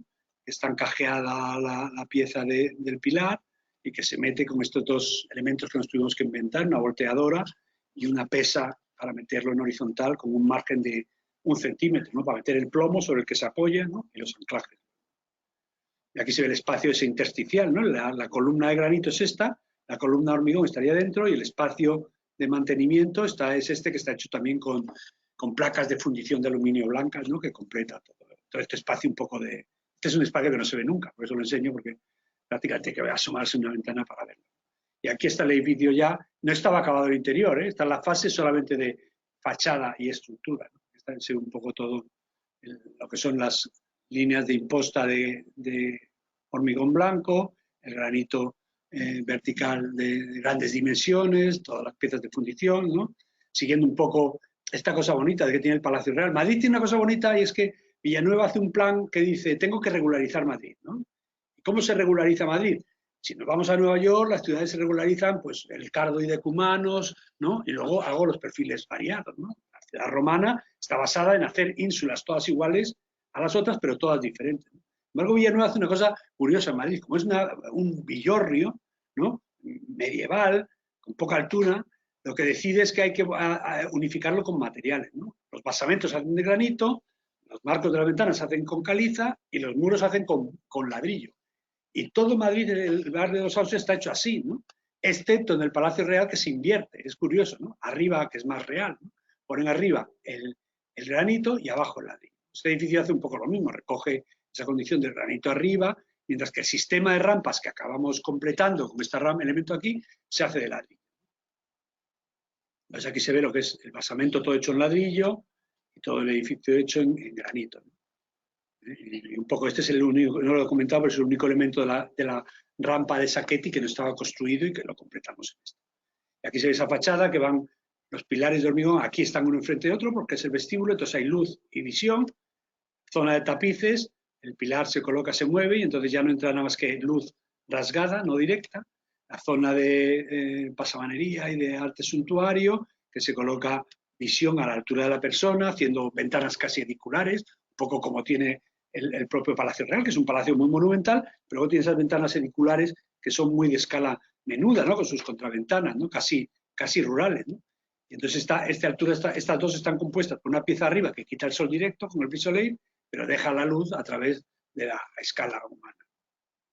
Bueno, el siguiente proyecto fue las instalaciones, no voy a hablar mucho de ellas, este es la visión desde Madrid y ya como queda un poco la relación con la catedral, esta catedral del siglo XX, de 1994, construida por Chueca, ¿no? Frente al edificio del principio del siglo XX, hecha en granito, ¿no? Esa simetría, ¿no? De edificios de mucho peso, pero que se establece la simetría a través del muro de contención, o este vestíbulo que pasas por un elemento de compresión, que es la entrada, y luego el vestíbulo se extiende, ¿no? Y todo está hecho, todo el interior está hecho todo en hormigón blanco, con granito de grandes dimensiones, son piezas de unos 3 metros de granito por 33 por 10 centímetros, ¿no? Son un suelo bastante grande, todas las vigas son de 16 metros, porque son la luz de la sala, y miden 1 por 1, menos en este punto, que son 24 por metros, entonces ya miden un poco más, haciendo esta estructura del vestíbulo un poquito más vestibular, pero sin embargo luego ya el edificio coge esta escala de pilar de 1 metro por 1 metro, viga de 1 metro por 1 metro, digamos que estamos haciendo una estructura muy rígida para que actúe como muro de contención, ¿no? Y que sea capaz de resistir. Aquí se ven, por ejemplo, los sistemas de instalaciones con piezas de fundición, como se hacen los retornos, o las cajas también con piezas de fundición, las cajas eléctricas en el suelo, con esas cajitas que están ahí. Es un sistema, por lo tanto, tremendamente figurativo, es esta oscilación entre lo figurativo y lo abstracto, ¿no? Que la arquitectura siempre tiene eso, ¿no? Por una parte es figurativo en cuanto que hace referencia a todas las trazas, materialidad, figura, composición del edificio de Sacchetti, del edificio existente, pero sin embargo tiene ese cierto grado de abstracción que viene dado por la condición estructural de los elementos. Y entonces, bueno, aquí se ve un poco ese sistema de pilares, se ve un poco mejor, de los pilares contrapeados, la gran nave, es una nave de exposiciones que tiene una rampa de acceso, un patio de instalaciones, ¿no? Patios de instalaciones están aquí colocados, una escalera de incendios aquí, el ascensor de público con 2 ascensores y un núcleo de ascensores de interior, ¿no? Por lo tanto, esto que mide 120 metros, tiene una escalera de incendios aquí, fundamentalmente, una evacuación aquí, otra en la zona interna, y luego tienes una complementaria que divide el espacio en dos para dividir para la evacuación y que permite el acceso a las zonas de restos arqueológicos. Se ve lo que es la rampa de acceso con estas piedras lacas. En medio de este lío, lo que es divertido es que el edificio está hecho con mucho granito, ¿no? O sea, llaman a Granidouro, que es la gran distribuidora de granito gallego, ¿no? Que a su vez coge el granito extremeño, lo manipula y lo trae para Madrid, pero en medio de la crisis ellos no tienen trabajo, ¿no? Ya sabéis que los gallegos dicen que tienen batolito para pavimentar, batolito de granito para pavimentar todo el mundo con baldosas de granito, ¿no? Capaces de cubrir la superficie terrestre con lo gallego y luego más lo extremeño, ¿no? Entonces, en ese momento, hay un momento en el cual tienen mucho granito ellos, pero no tienen nada que hacer. Entonces, bueno, curiosamente, la empresa constructora empieza a abaratar el granito y se nos da el disparate que aquí, por ejemplo, esta barandilla, que la tenemos diseñada con una pretina de 2 centímetros de acero, pues nos pide la empresa que por qué no la hacemos de granito, que es más barata. Entonces, una pieza de granito en bandas de unos 2,5 metros, 3 metros de granito por 1 y por 15, ¿no? Y talladita en el borde para que tenga esa textura, ¿no? Con piezas un poquito especiales rematando, y esto les haría más barato que la chapa, ¿no? Los vestíbulos, un poco de distribución, el sistema estructural de vigas y pilares, con ese grado de abstracción que decía yo antes, ¿no? Todos iguales, con las tablitas, y que dan pie a este tipo de espacio, ¿no? Un espacio que juega por una parte con la condición infraestructural, ¿no? De esta sala, y la condición a la vez más doméstica de los huecos ediculares, con las contraventanas, con los screens, etc. Los elementos, ¿no? En un punto se puede acceder a los restos arqueológicos, que son estos restos de la antigua muralla hispano-musulmana. No tiene mucho valor arquitectónico, pero es el resto más grande de la muralla hispano-musulmana que tenemos en Madrid, porque es el punto entre las dos colinas en la cual la muralla pues hace 10 metros, ¿no? Entonces, el único punto alto de la muralla es este, ¿no? Es el punto más espectacular, que da una cierta bueno, pues, narrativa de cómo se construye la ciudad de Madrid, porque la ciudad de Madrid se produce a partir de ese origen que es la Alcazaba, esa fortificación hispano-musulmana. Ese es el verdadero origen de Madrid. Por lo tanto, estamos en el origen de Madrid y en el final de Madrid, porque acaba construyendo este edificio el final de la fachada. Seguiríamos hacia abajo, no vamos a entretenernos mucho. La siguiente planta, ¿no? Y la última planta, ¿no? La siguiente planta que se ve ya las irregularidades, perdón, cuando la rampa que hemos construido se intersecciona, pues van produciendo irregularidades o situaciones más azarosas del sistema. La última planta con la rampa y el pozo de luz que mete luz ahí, y la sala de carruajes, que es esta, en la cual tiene una puerta, porque los carruajes es una colección viva que tiene que salir una vez al mes a pasear, y etc. Almacenes, no vamos a explicar, y aquí se ve lo que es el conjunto, ¿no? La zona de almacenes, la zona de basamento de granito, de ladrillo, que que completa las trazas de las rampas de Sacchetti, el basamento que continúa lo de Sacchetti, y la nueva edificación, que es la extensión natural del Palacio Real hacia el sur, con este sistema de pilares que van contrapeados, que da una profundidad de hasta 2,5 metros, ¿no? Esa sensación de que tiene como una textura urbana de cierto grano, ¿no? De cierta profundidad, ¿no?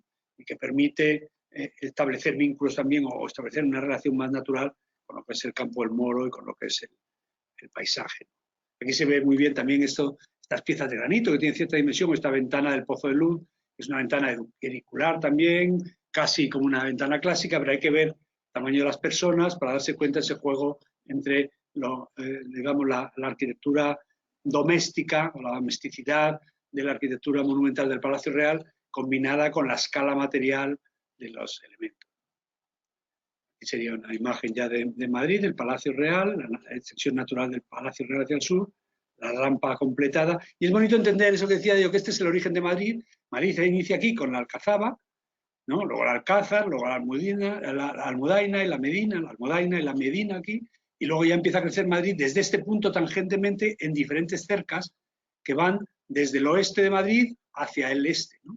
Van creciendo, hasta que un momento se construye allí otro parque, el Parque del Retiro, y tenemos el Palacio del Retiro, ¿no? El Palacio del Retiro es el Palacio de Verano, y el Palacio de Poniente es el Palacio Palacio de Oriente es el Palacio de de invierno, ¿no? Entonces tenemos el eje monárquico, que es, para que digan que no tiene ideología la ciudad, el eje monárquico es un eje este-oeste, ¿no? Con la modernidad llega el eje norte-sur, ¿no? Con la democracia, con la república, llega el eje norte-sur, y se produce este sistema, eje monárquico este-oeste, eje, digamos, contemporáneo o moderno, norte-sur, orientado según los parámetros de los CIAM, ¿no? Y la ciudad contemporánea, que es el eje circular que lo rodea, ¿no? La M30 y la M40. Por lo tanto, el museo tiene esta cosa bonita de que está en el origen de Madrid, completa, es la última estructura que completa el perfil de Madrid, pero a su vez es capaz de explicar la estructura urbana de la ciudad. En esa estructura urbana que tiene mucho de casi de palincesto, ¿no? De bodegón urbano, ¿no? Que hay un edificio del siglo XVIII, con esta ampliación del siglo XIX, con esta catedral del siglo XX y con este museo del siglo XXI, ¿no? Hay esa sensación de cómo la ciudad se van escribiendo textos sobre un mismo papel, ¿no? Diferentes textos que todos, lo que intentaba el museo es completar ese texto y hacer que se entendiera el conjunto de una sola vez. Bueno, con esto habría explicado el edificio, ¿no? Y diría que todos estos textos de Circo están recogidos en un libro que acaba de sacar el Departamento de Proyectos, que se llama Textos Críticos. Yo vengo a hablar de mi libro, como diría Umbral, ¿no? Pero no vengo a hablar de mi libro, sino vengo a hablar de otros textos que vienen ahí. Por ejemplo, este de I Could Prefer Not To, que habla de muchas veces hay que decir que no a los encargos. Hay muchas veces hay que decir que no queremos hacer las cosas. Es que las cosas hay que hacerlas, pero eso que hablamos de los 12 edificios, que nosotros siempre hemos pensado que no queríamos construir mucho. 12 edificios es lo que hemos construido, nos quedan unos poquitos más, ¿no? Y voy a enseñar quizás el último, que tiene un poco que ver con esta idea de renacer de este texto que ya hablaba de los Smithson, con la caja, el vacío y el lleno, ¿no? Con el espacio mínimo, con los restos de la domesticidad, y que es este edificio que habla también de lo pequeño es hermoso, ¿no? He hablado del edificio más grande que hemos hecho en nuestra vida y voy a hablar del edificio más pequeñito, que vuelve a hablar de la geometría oculta a la memoria y que vuelve a hablar de otras cuestiones, ¿no? Que es la Casa de Piedra en Cáceres, ¿no? Que es el proyectito que decía Juan Pedro, que nos han dado el premio COAM ayer o antes de ayer.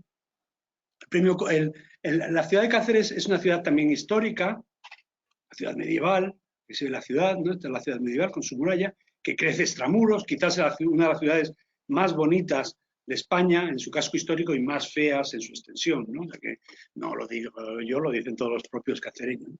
Entonces aquí nosotros teníamos en esta zona de aquí más o menos está una urbanización que son, bueno, en Atrio, es decir que aquí hicimos un restaurante que se llama Atrio, que está aquí, que es un hotel, un restaurante, y el cliente que nos llamó, habíamos hecho el hormigón allí con él, el hormigón blanco para el cárcel, para el Atrio, y el que suministraba el hormigón le gustó tanto el edificio que había hecho que nos dijo que a ver si le podíamos hacer nos llamó con mucha humildad diciendo, oye, vosotros me haríais una viviendita. Dijimos, llevamos toda la vida queriendo hacer una casita. Nunca pensamos que llegaría este momento, porque yo pensé que tú te ponías tu estudio, abrías, te ponías delante del teléfono y oye, ¿quieres una casa? Sí, sí. Pero nunca nadie me llamó, ¿no? Nunca nadie me llamó, siempre hacíamos concursos, íbamos ganando todas las cosas por concursos, ¿no? Y cuando este llamó tan humildemente, oye, ¿os molestaría hacerme una casa? Pero bueno, esto es lo que más nos apetece del mundo. Esta llamada la llevo yo esperando años, ¿no? Entonces, bueno, es una urbanización como todas, ¿no? Aquí estaría Cáceres, está aquí en un solarcito, que es bonito, que está en el límite, quizás sea la mejor parcela de Cáceres, porque desde aquí se ve la ciudad histórica y desde aquí se ve el campo, ¿no? O sea, que desde ahí se ve, no esta imagen, pero esto desde lo lejos se ve esta ciudad histórica, ¿no? Construida, como todos sabemos, con esas piedras, con ese granito, con esa cuarcita cacereña, ¿no? Que en el fondo tiene un punto surrealista, porque, como yo siempre les he explicado a los de Cáceres, en realidad este era un pueblo blanco antes de la guerra, ¿no? Y cuando acabó la guerra, los restauradores de Franco lo restauraron y dijeron, qué bonito queda la piedra así, y lo dejaron así. Entonces tiene un punto surrealista porque en realidad es una decisión artificial. Yo odiaba este material, ¿no? Llegaba allí y decía, esto es surrealista, está muy piedra, es una mierda. Luego te obligan a hacer el Atrio con eso y dices, tiene su disciplina y le vas cogiendo la gracia al asunto. Nos obligaron, realmente Atrio tuvimos que usar la piedra porque nos obligaban, ¿no? Hacia el otro lado del solar, pues se veía el campo, realmente es un sitio increíble, ¿no? Lo que tienes este campo, ¿no? Ese campo donde, bueno, en el lugar teníamos era un solar grandecito, casi 3.000 metros cuadrados, con unas cuantas encinas, pero sobre todo esta gran encina centenaria, bastante bonita, bastante interesante, ¿no? Aquí vemos la encina está aquí, este sería el solar, y aquí están los dueños, que son unas personas simpaticísimas, no podéis imaginar, da gusto tener clientes así, ¿no? Que en realidad el encargo del cliente me dice, mira, Emilio, yo quiero una casa yo quiero una casa que sea tan bonita que cuando esté fuera diga, qué bonita es la casa, me voy para adentro. Y que cuando esté dentro diga, qué bonito es el jardín, me voy para afuera, ¿no? La verdad es que es bonito, ¿no? O sea, es un programa, lo piensas y ese es todo el programa que yo quiero, no quiero nada más. Digo, pues bonito programa, la verdad, ¿no? Bueno, este señor tenía una cantera, o sea, fabricaba hormigón, tenía fundamentalmente su negocio, es una cantera de grava, ¿no? Es un gravero de estos, ¿no? Tiene grava, y curiosamente en su cantera de grava le salen trozos de la cuarcita, de la antigua cuarcita de Cáceres, es decir, la Cáceres está construido con esta piedra que aparece puntualmente en algunos sitios, ¿no? Este es el típico aparejo de Cáceres, ¿no? De la cuarcita, que yo le digo que al principio despreciaba, luego viendo la arquitectura popular ha acabado cogiéndole cierto cariño, ¿no? Como estos chozos de pastor, que lo que tiene más bonito estos chozos, en todas las provincias hay chozos, pero lo bonito de estos es esa cosa rectangular de que luego los pueden agrupar, ¿no? Se van piezas cuadradas, ¿no? Piezas de planta cuadrada que se agrupan y tienen esta simplicidad, ¿no? Hay una puerta que es una ventana, ¿no? Y poco más, ¿no? O sea, piedra, puerta y ventana, que es lo mismo, ¿no? Y así fue como quisimos hacer la casa, ¿no? Estamos, después de probar miles, yo llegué a la conclusión que lo mejor era hacer una casita muy sencilla, cuadrada, con 9 estancias y 12 huecos, ¿no? 9 estancias iguales y 12 huecos iguales, que fueran huecos como los del chozo, o sea, ventana, hueco, que no se supiera, ¿no? Un poco, aquí se ve, ¿no? La encina y esa idea de coger esa piedra de cuarcita, haciendo la broma, haciendo una doble broma, haciendo la broma de que nos habían obligado en el casco histórico a usar piedra, pues ahora que no estamos en el casco histórico íbamos a usar la piedra voluntariamente, casi como haciendo una broma a Cáceres, que ellos no lo entienden, por más que se les explica que es una broma, ellos no entienden la gracia de que tú cojas la piedra y te la llevas al otro lado. Y también la broma de que dado que él fabricaba hormigón, decía, yo me imaginaba una casa toda de hormigón, pues no, la vamos a hacer toda de piedra, ¿no? Entonces, luego por dentro tiene hormigón, pero está hecha toda de piedra. Entonces, las primeras ideas, ¿no? Con esa estructura un poco de 9 espacios, con 12 huecos, quizás un patio en algún sitio, una pequeña poza para bañarse, ¿no? Y al principio, pues esa pieza más sencilla que era así, que luego se divide en las 9 casas y luego se decide que una tiene un patio, ¿no? O sea, la verdad es que es una casita más sencilla, más tonta no podía ser. Es esta pieza de aquí, ¿no? Casi este es uno de los primeros croquis, que tiene estas 9 estancias que querían ser todas iguales y diferentes entre sí, ¿no? Está la planta, ¿no? La verdad es que es una planta bonita porque juega a que todas las, está la cocina, ¿no? El comedor. Aquí la estructura, bueno, es decir, que todo esto es un muro de piedra estructural. Y entonces luego tenemos una estructura de casetones que no tiene pilares, no apoya en ningún sitio. Es toda una estructura como apoyada, ¿no? Y entonces ahí dentro vamos haciendo como con un sistema pochelo distintas estancias, ¿no? Por eso aquí, estos son, cada una de estas estancias mide 4 por 4 por 4, en altura también, son 4 metros por cúbicos, o sea, 4 metros por 4 por 4 metros, ¿no? Entonces el comedor tiene los mismos 4 por 4 por 4, el salón los mismos 4 por 4 por 4, y aquí quitamos los elementos mobiliarios, ¿no? Para poder hacer una sala más grande, que en realidad ellos tienen una hija, que la idea es que luego irán quitando trozos de la casa hasta hacerla cada vez más planta libre, porque en realidad no tiene pilares. Esto sería un espacio único, ¿no? Y entonces, bueno, aquí está, ya digo, comedor, digo, la cocina, comedor, esto. Aquí está un dormitorio que mira hacia Cáceres, y este dormitorio tiene un cuartito de estar, que es este, que funciona independiente, y este es el dormitorio de la hija, que tiene otro cuartito de estar, que está aquí. Y aquí hay una escalera que baja al parking y a las zonas de máquinas y eso. Y este es un patio. Permite en algunos momentos comer aquí, y no tiene nada más que esto. Lo bonito de esto es que en realidad cada una de las estancias están cerradas, ¿no? Estos son los cuartos de baño, los armarios y todo. Esto se cierra y entonces, bueno, se produce un efecto bastante bonito, bastante curioso de acústico, porque no entra ningún ruido con la doble puerta, pero también hay esa visión cruzada, ¿no? De lado a lado siempre, ¿no? Cuando las tienes abiertas todo el día, que yo las tienes siempre abiertas, pues ves la totalidad. Y tiene un funcionamiento bonito en Cáceres, que como ya sabéis que llueve mucho y tiene una temperatura muy amable, en realidad ellos funcionan casi saltando por fuera, ¿no? Una casa que hace del jardín parte de la casa. La convierte, ¿no? Aquí se ve un poco. Está la calle, la zona de aparcamiento, el garaje está aquí, hay un pequeño patio porque aquí tiene otra sala para motos, ¿no? Y estas son arriba, se entraría luego a lo que es este jardín. Bueno, este es las 9 estancias con 12 ventanas. La verdad es que es bonito lo de 9 y 12, ¿no? Entonces, esto es un elemento estructural, los muros, y luego tiene esta especie de artesa, es todo hormigón sin pilares. Y todo esto es un sistema de muebles, ¿no? El sistema cuartos de baño son todo muebles. Que la idea es, ahora se han quitado uno, pero en el futuro pensamos quitar algunos elementos. Claro, esto tiene, no nos vamos a engañar, o sea, tiene su origen en cosas de Durán, ¿no? O sea, este descubrimiento lo hizo Francesco Alcó cuando lo publica en Casabella, dice, este es un proyecto como el de Durán, que además Durán también hace lo mismo, cuando necesita un aula, una sala más grande, pues quita elementos, ¿no? Pero también tiene, a mí siempre me ha gustado más verlo en relación al Neues Pavilion de Schinkel, ¿no? Que es tan bonito, que tiene esa línea que Ketlas hablaba de que eso era un lago, en realidad, que esto era la reflexión, ¿no? Que en realidad Schinkel lo que quería construir era un edificio de una sola planta con 9 estancias, ¿no? Y que también tiene que ver con el Haus am Horn, que bueno, hace poco he tenido que escribir algún artículo sobre él, ¿no? Que en realidad son también 9 estancias, no iguales, porque aquí la pequeña, la interior es un poquito mayor, pero tiene esa división también en 9, ¿no? Son, por lo tanto, elementos que no solamente están basados en los chotos, sino también en una arquitectura más culta o en una arquitectura de Cáceres, ¿no? Este museo de Cáceres tiene esa división también en 9, ¿no? O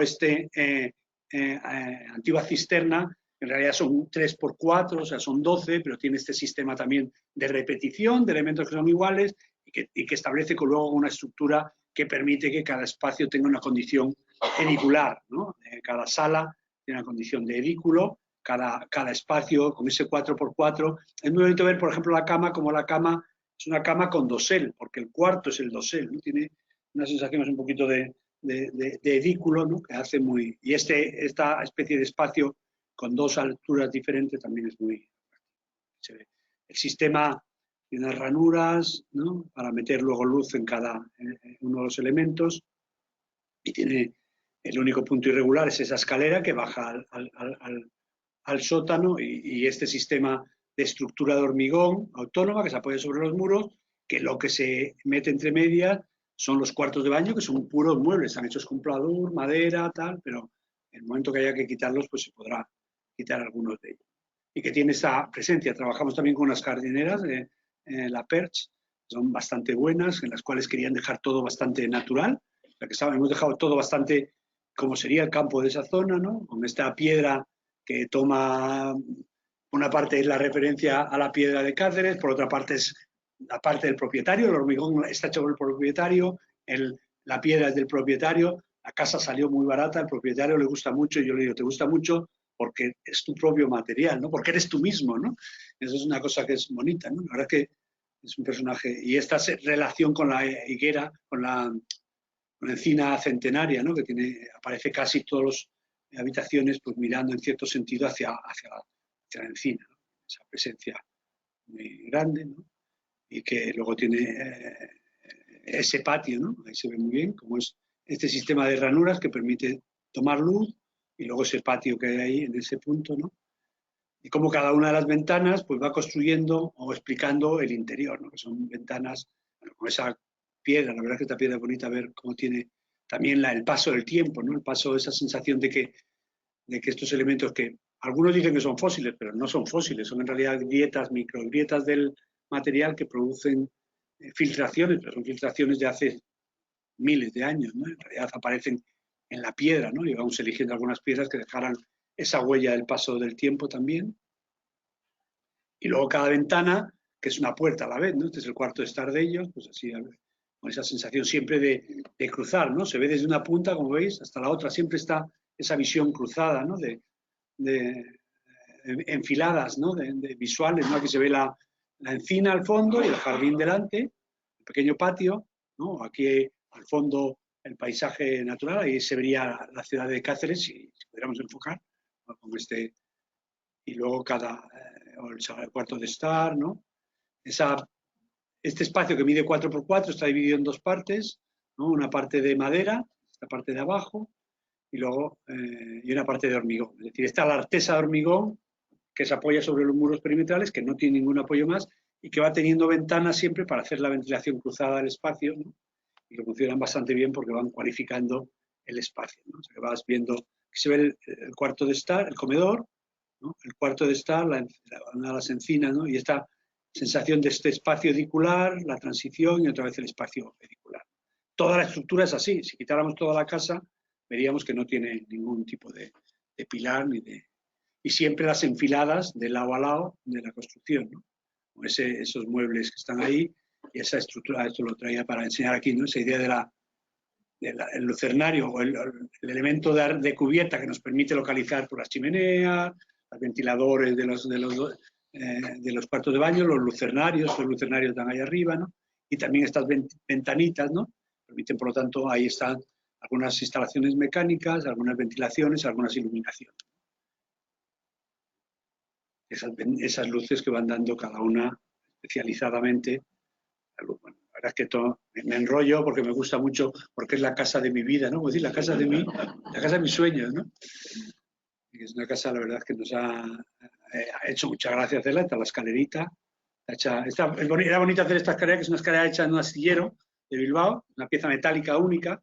Tuvimos que meterla durante la construcción desde arriba, ¿no? Tiene solamente, como veis, apoya en un puntito, porque en realidad está colgada de arriba del forjado. Y abajo se apoya simplemente para... Y desde aquí se ve lo que sería esa escalera baja este espacio, que es el garaje, ¿no? Ahí se ve el garaje, y la casa queda arriba con este jardín hecho por la perch, que tiene esta sensación así un poquito casi natural, esa relación con el paisaje lo más natural posible, ¿no? Sin grandes gritos ni grandes alabacas. Y bueno, esta es la última imagen que habla un poco de esa construcción que quiere ser discreta, ¿no? Esa arquitectura que hablaba yo al principio, hecha con la gente, ¿no? Para la gente y por la gente, ¿no? Y que tiene esa sensación de humildad, ¿no? De hacer las cosas de una forma natural, sin grandes gritos, discreta, siempre con elementos constructivos muy sencillos, y que habla un poco también de la necesidad que tiene la gente de establecer unos buenos vínculos con la arquitectura, a veces a través de programas tan surrealistas como Yo quiero estar fuera cuando esté dentro y dentro cuando esté fuera, ¿no? O programas más complejos como es el Museo de las Colecciones Reales. Con esto acabo y muchas gracias.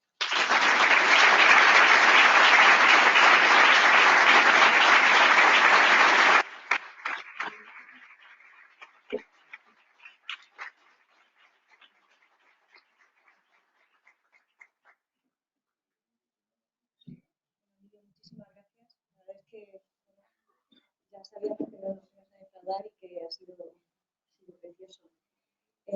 Has sabido explicar y reflejar, pues, como bien has dicho, que la arquitectura no entiende de escala, no entiende de tamaño, y sobre todo en este ejemplo de esta casa, ¿no? La casa de la vida de estos señores, la humanidad que se respira en esos espacios, ¿no? O sea, la verdad es que dan ganas de pasar ahí una temporada en esa casa, y supongo que esa familia estará encantada. Seguro que te van a volver a llamar por teléfono para pedirte más casas. Pero eso es muy divertido, porque estos en realidad acogen a todo el mundo, ¿eh? No sabéis cómo son. Ya que si pasáis por allí os la enseñarán, porque yo llevé hasta 50 alumnos, me pidieron la Escuela de Arquitectura de Madrid que querían utilizarla este año como elemento de estudio, de análisis para... Pero fuimos ahí con los 50 alumnos, pues esto le sacaron vino a los 50 alumnos, jamón, chorizo, y yo digo, pero bueno, no me lo puedo creer, o sea, y encantados, contando, todo el mundo por ahí, bueno, lo buena que es la casa de carrera. Yo digo, con estos embajadores, la verdad es que ¿qué puede hacer? Nada mejor. Yo estoy feliz con esta casa, porque me parece además esa idea que, claro, el Museo de Colecciones Reales muchas veces cuando la cuento me da un poco de reparo.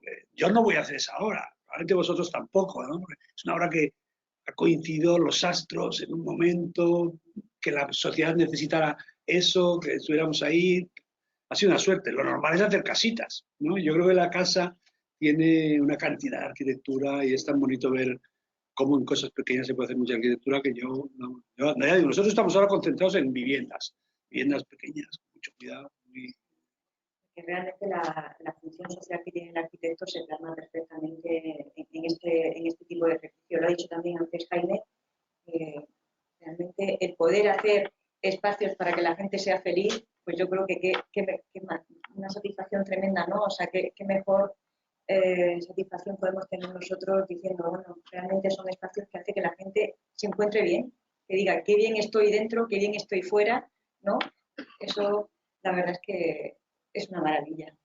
Yo quería preguntar, bueno, es la oportunidad, si alguien quiere comentar algo sobre lo que ha estado explicando Emilio, o si queréis hacerle alguna pregunta, es el momento.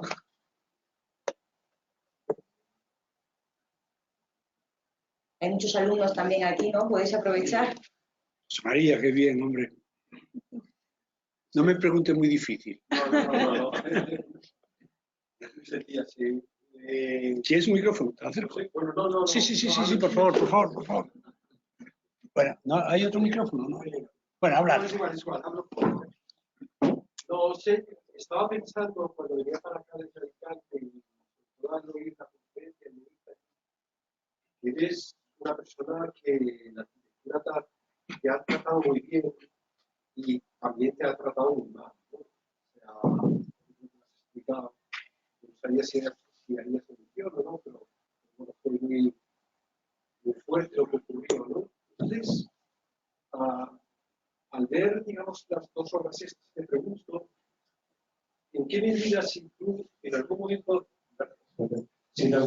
digamos, has sentido la tentación de que toda esa debilidad que tiene que ver un poco con lo sublime por un lado y que tiene que ver con lo tan dramático por otro, esté presente del trabajo que estás haciendo? Es decir, yo creo que los sistemas culturales lo admiten poco. Si fueras, digamos, como alguien que escribiera,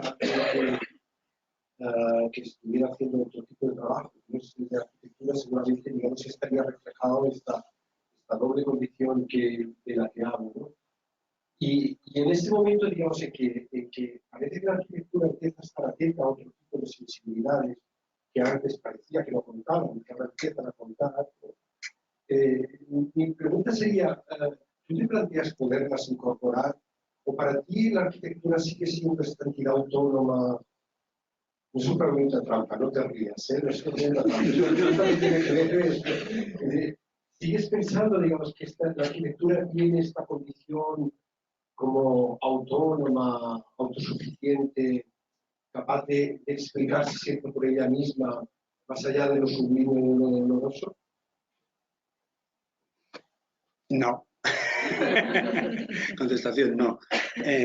Hombre, yo pienso, como decía Juan Belmonte, aunque esté mal dicho hablar ahora en tiempos de animalistas, hablar de un torero, pero Juan Belmonte tenía esa cosa tan bonita de que cada uno torea como se es, ¿no? Cada uno torea como se es. Yo creo que la arquitectura es algo increíble, o sea, es algo absolutamente increíble, porque arquitectura lo hay en todo. Yo veo tus trabajos, tus cosas de Instagram, y yo veo arquitectura. O sea, yo lo que me parece increíble es que tú vas andando por la calle y todo es arquitectura. O sea, en eso siempre me refiero a Joseph Beuys, ¿no? Cuando decía el concepto ampliado del arte, ¿no? Decía que todo es arte y toda persona es un artista, ¿no? Entonces, a veces, bueno, eso es un anatema. Bueno, es que si todo el mundo reflexiona sobre el arte, en realidad convierte su propia vida en arte, ¿no? En obra de arte. Y ampliaba más, que era bonito el concepto ampliado, la plástica social, ¿no? Decía, si todos somos artistas y todos reflexionamos sobre la vida y el arte, somos capaces de cambiar el mundo entre todos, ¿no? Es bonito, ya introduce un término político, ¿no? Yo estoy convencido de esto.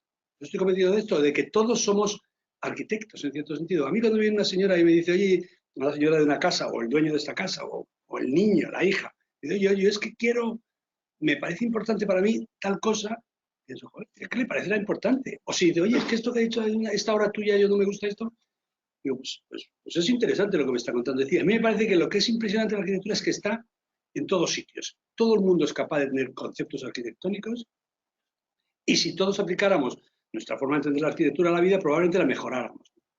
Lo que entendido esto y entendido que hay formas de hacer arquitectura en la cual el drama, como bien dices tú, lo personal, los sufrimientos, las alegrías, los temas más temporales, la moda, la fiesta, se introduce de una manera muy natural. Hay otras arquitecturas que no. ¿Por qué? Porque cada uno torea como se es. O sea, yo es que no... o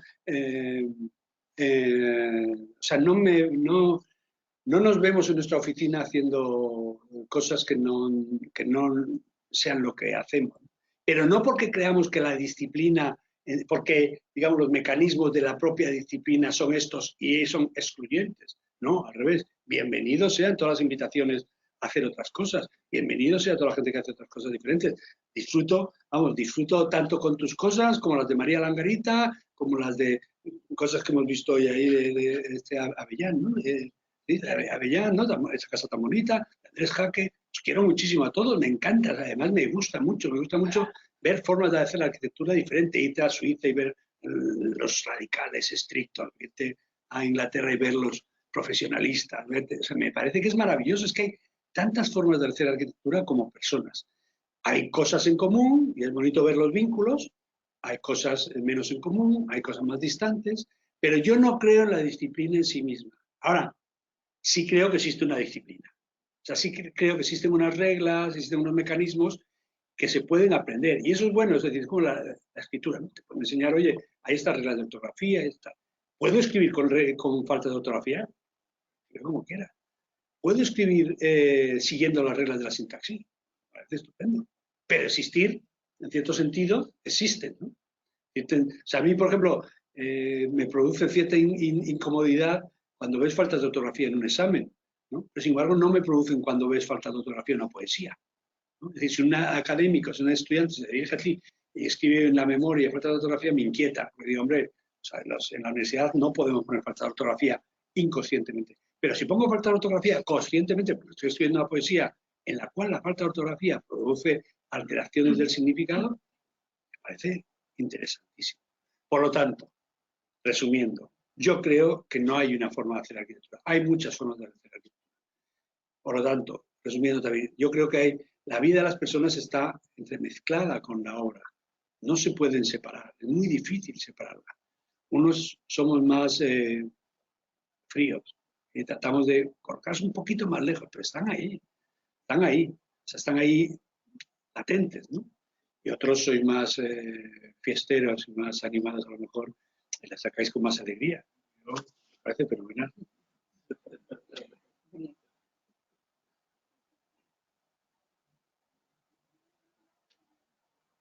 Sí. En la vida ser excluyente no creo que sea muy bueno, la verdad. Entonces yo creo que todo lo que sea incluir, o sea, cuantos más nosotros seamos, mejor. Ampliar en nosotros siempre ha sido una buena táctica. Vital y para la sociedad. Salvador Moreno. Habrás preguntado, sí. Sí. Es que desde aquí, perdona, igual no puedo decir nombre porque no se ve bien. Los dos trabajos, las dos formas extremas del fenómeno importantísimo de la producción de la arquitectura y en la existencia del cliente, del amo, del intercambio. El primer trabajo que ha referido, nos han nombrado, yo, el que les conocí, tuve que ir a pelearme, pero no han llegado el nombre, era el Estado, el poder, era el que encargaba eso, pero que ha pasado por encima, o sea, era un enemigo que has tenido, con el que has estado luchando, y días, dinero, esperar,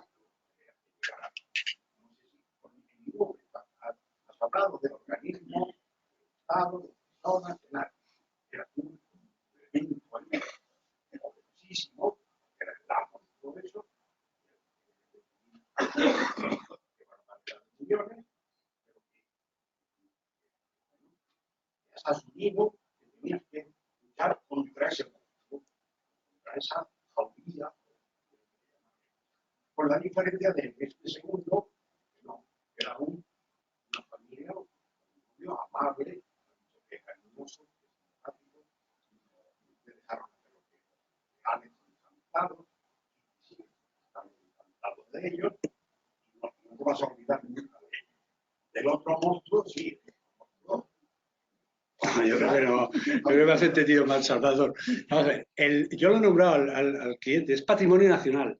Lo he dicho, lo he dicho con bastante conciencia. He hablado de patrimonio nacional al principio. Patrimonio nacional es una institución bastante interesante. Casi nadie sabe exactamente lo que es, pero te lo voy a decir. Patrimonio nacional es una institución creada en la Segunda República para gestionar aquellas propiedades que pertenecieron a la monarquía. Pero ya no, es decir, pertenecen al Estado, pero están, ahora eso ha cambiado, eso en aquel momento era para gestionar lo que pertenecía a la monarquía, ahora es para gestionar lo que pertenecía a la monarquía, ahora es del Estado español, pero están al servicio de la monarquía, de la Casa Real.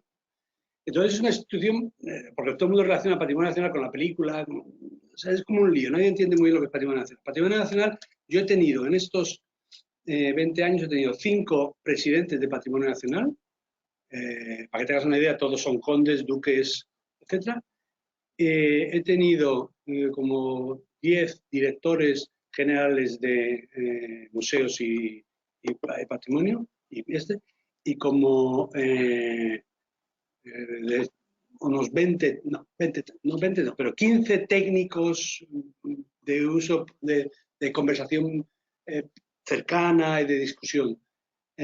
Normalmente, cuando hablo de colecciones reales, hoy es que como he metido la cabaña, como he metido la casita, he cortado.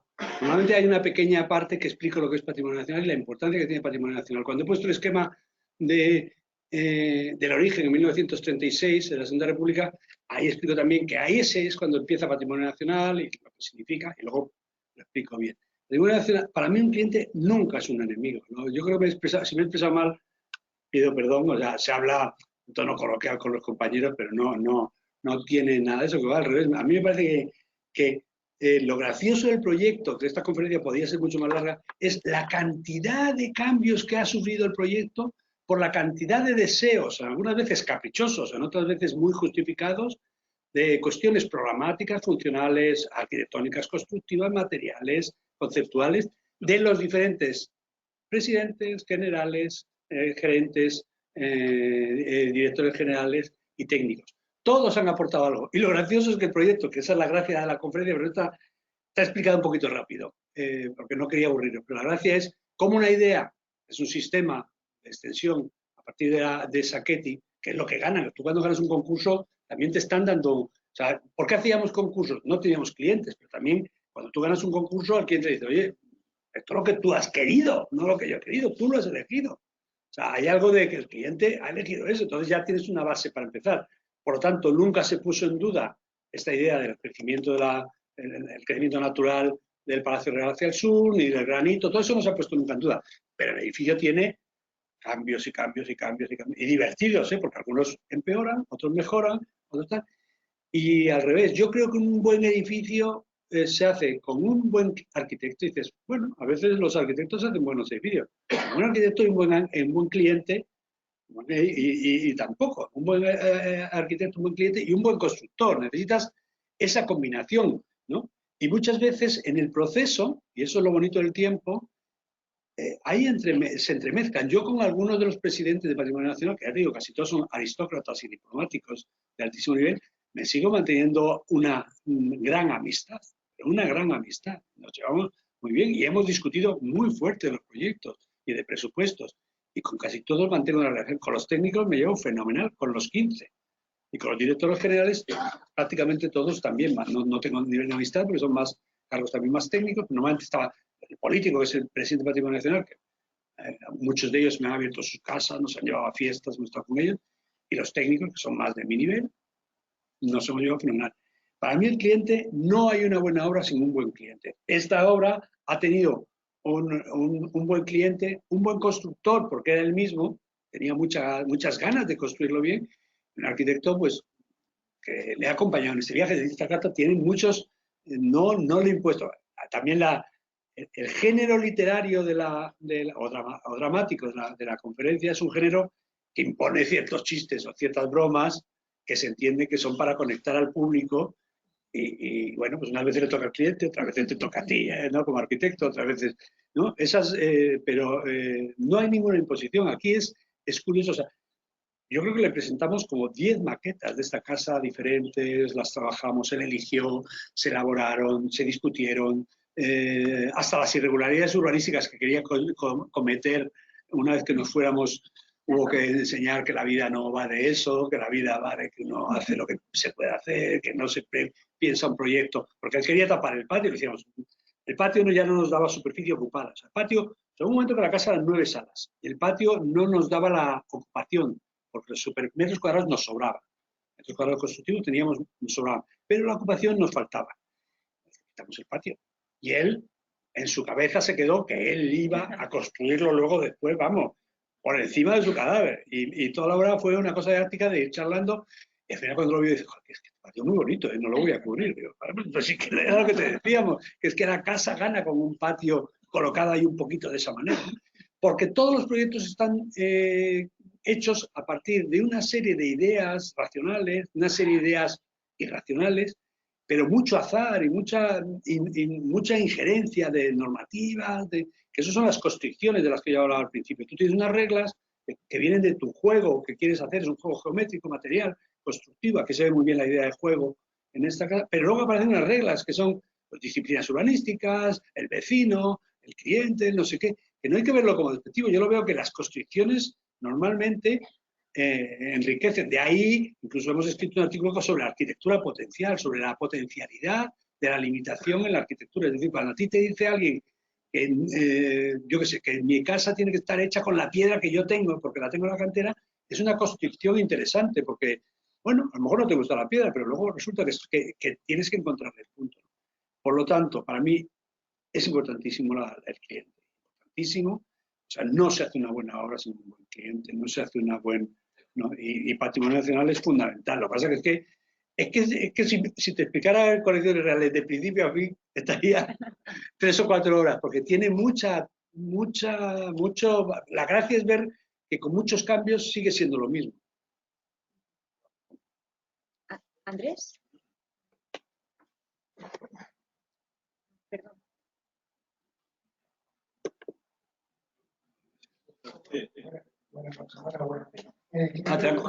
Si desde el principio en el proyecto de Museo de Colecciones Reales hubo un proyecto museográfico desde el principio en unísono, acompañado de un arquitectónico, o se ha hecho a posteriori. Bien. Nosotros hicimos, en el concurso nos dieron un proyecto museográfico así.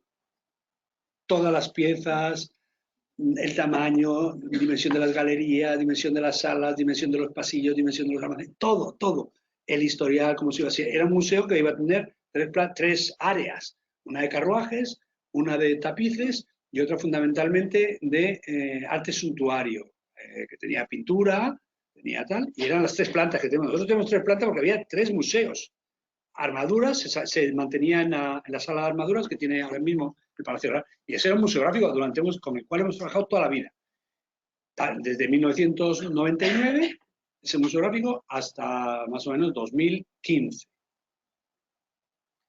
Y desde 2002, que fue cuando andamos el concurso, yo dije al presidente de Patrimonio, presidente, yo necesito un director de museo.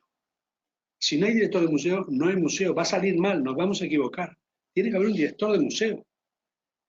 Y el conde de San Carlos, que era el presidente de aquel momento, me dijo que no, que yo hiciera mi proyecto y que luego él vería en qué momento entrarían los curators, los estos. Que tenía mi programa museográfico, que se llevaban 20 años haciéndolo, y que yo cumpliera eso y que luego entraría el director. Pero yo seguí, conforme cada vez que cambiaban el director general, cada vez que cambiaban el presidente, yo decía, presidente, yo no quiero joder, pero de verdad necesitáis un director de museo. No, es un museo que se crea de cero, necesitáis un museo, un director. Y cuando ha llegado el director, que ha sido hace 4 años, lo primero que ha dicho es, todo está mal. No el proyecto, que es lo más duro, no mi proyecto, todo está mal el proyecto museográfico. Tirarlo a la basura porque no sirve. Si este director de museo no hubiera dicho eso, o si hubiera estado antes, este edificio estaba inaugurado. A día de hoy ya estaríamos viendo las colecciones. Entonces, de una historia que habla de una colección de tapices, una de las mejores colecciones de tapices del mundo, una colección de carruajes mejores del mundo, y un arte suntuario, sería un museo de arte suntuario fundamentalmente, en el cual podrías ver tapices, si te gusta ver tapices, además hay 2.500 tapices y caben unos 80, o sea que podrías rotarlos, que son buenos para el tapiz. O sea, había un concepto. Ahora no, ahora es un museo que tiene ideología política, esto también lo tenía, en el sentido que es la exaltación de la monarquía y, por lo tanto, sobre todo los Borbones. Entonces es un museo que habla de los Trastamara, de los Austrias y de los Borbones, en este orden, ¿no? Por lo tanto, y que luego tiene una gran sala de exposiciones temporales. 2 salas, hace una para los Trastamaras y Austrias y otra para los Borbones. Y luego una sala de exposiciones temporales. Esto es un vuelco al proyecto bestial. Es un vuelco político esto. Y llevamos 4 años trabajando en ese asunto y sacar un concurso internacional porque no querían que yo hiciera la museografía. Yo monté mi equipo, monté mi empresa constructora, monté todo y lo ganamos, a pesar de que no quería que lo hiciéramos nosotros, lo ganamos, el concurso internacional, y llevamos un año que cada día todo cambia. pero bueno, lo acabaremos haciendo. Ahora ya estamos controlando nosotros la museografía, no la museología, que la está haciendo el director del museo. Y además, bueno, dicho esta crítica, la pongo así, hombre, es una idea de museo y está bien. También va a ser interesante, es más rápido, es más ágil de ser, va a haber más literal, tiene más, es más literario, tiene más relato, ves una armadura al lado de un tapiz, al lado de una cosa, tiene más agradable de ver, pero nos está costando porque hemos contado con la oposición literal del director del museo a que lo hiciera yo, y gracias a Dios hemos montado un equipo tan bueno que lo hemos ganado, con un proyecto fantástico que lo iba a traer, pero me parecía demasiado aburrido ya enseñar la museografía, porque ya me parecía ya un poco infinito. Sí. Vamos a ver, cuando el título de la conferencia que habla del tiempo, ¿no? Sobre todo como una variable más que tenemos los arquitectos,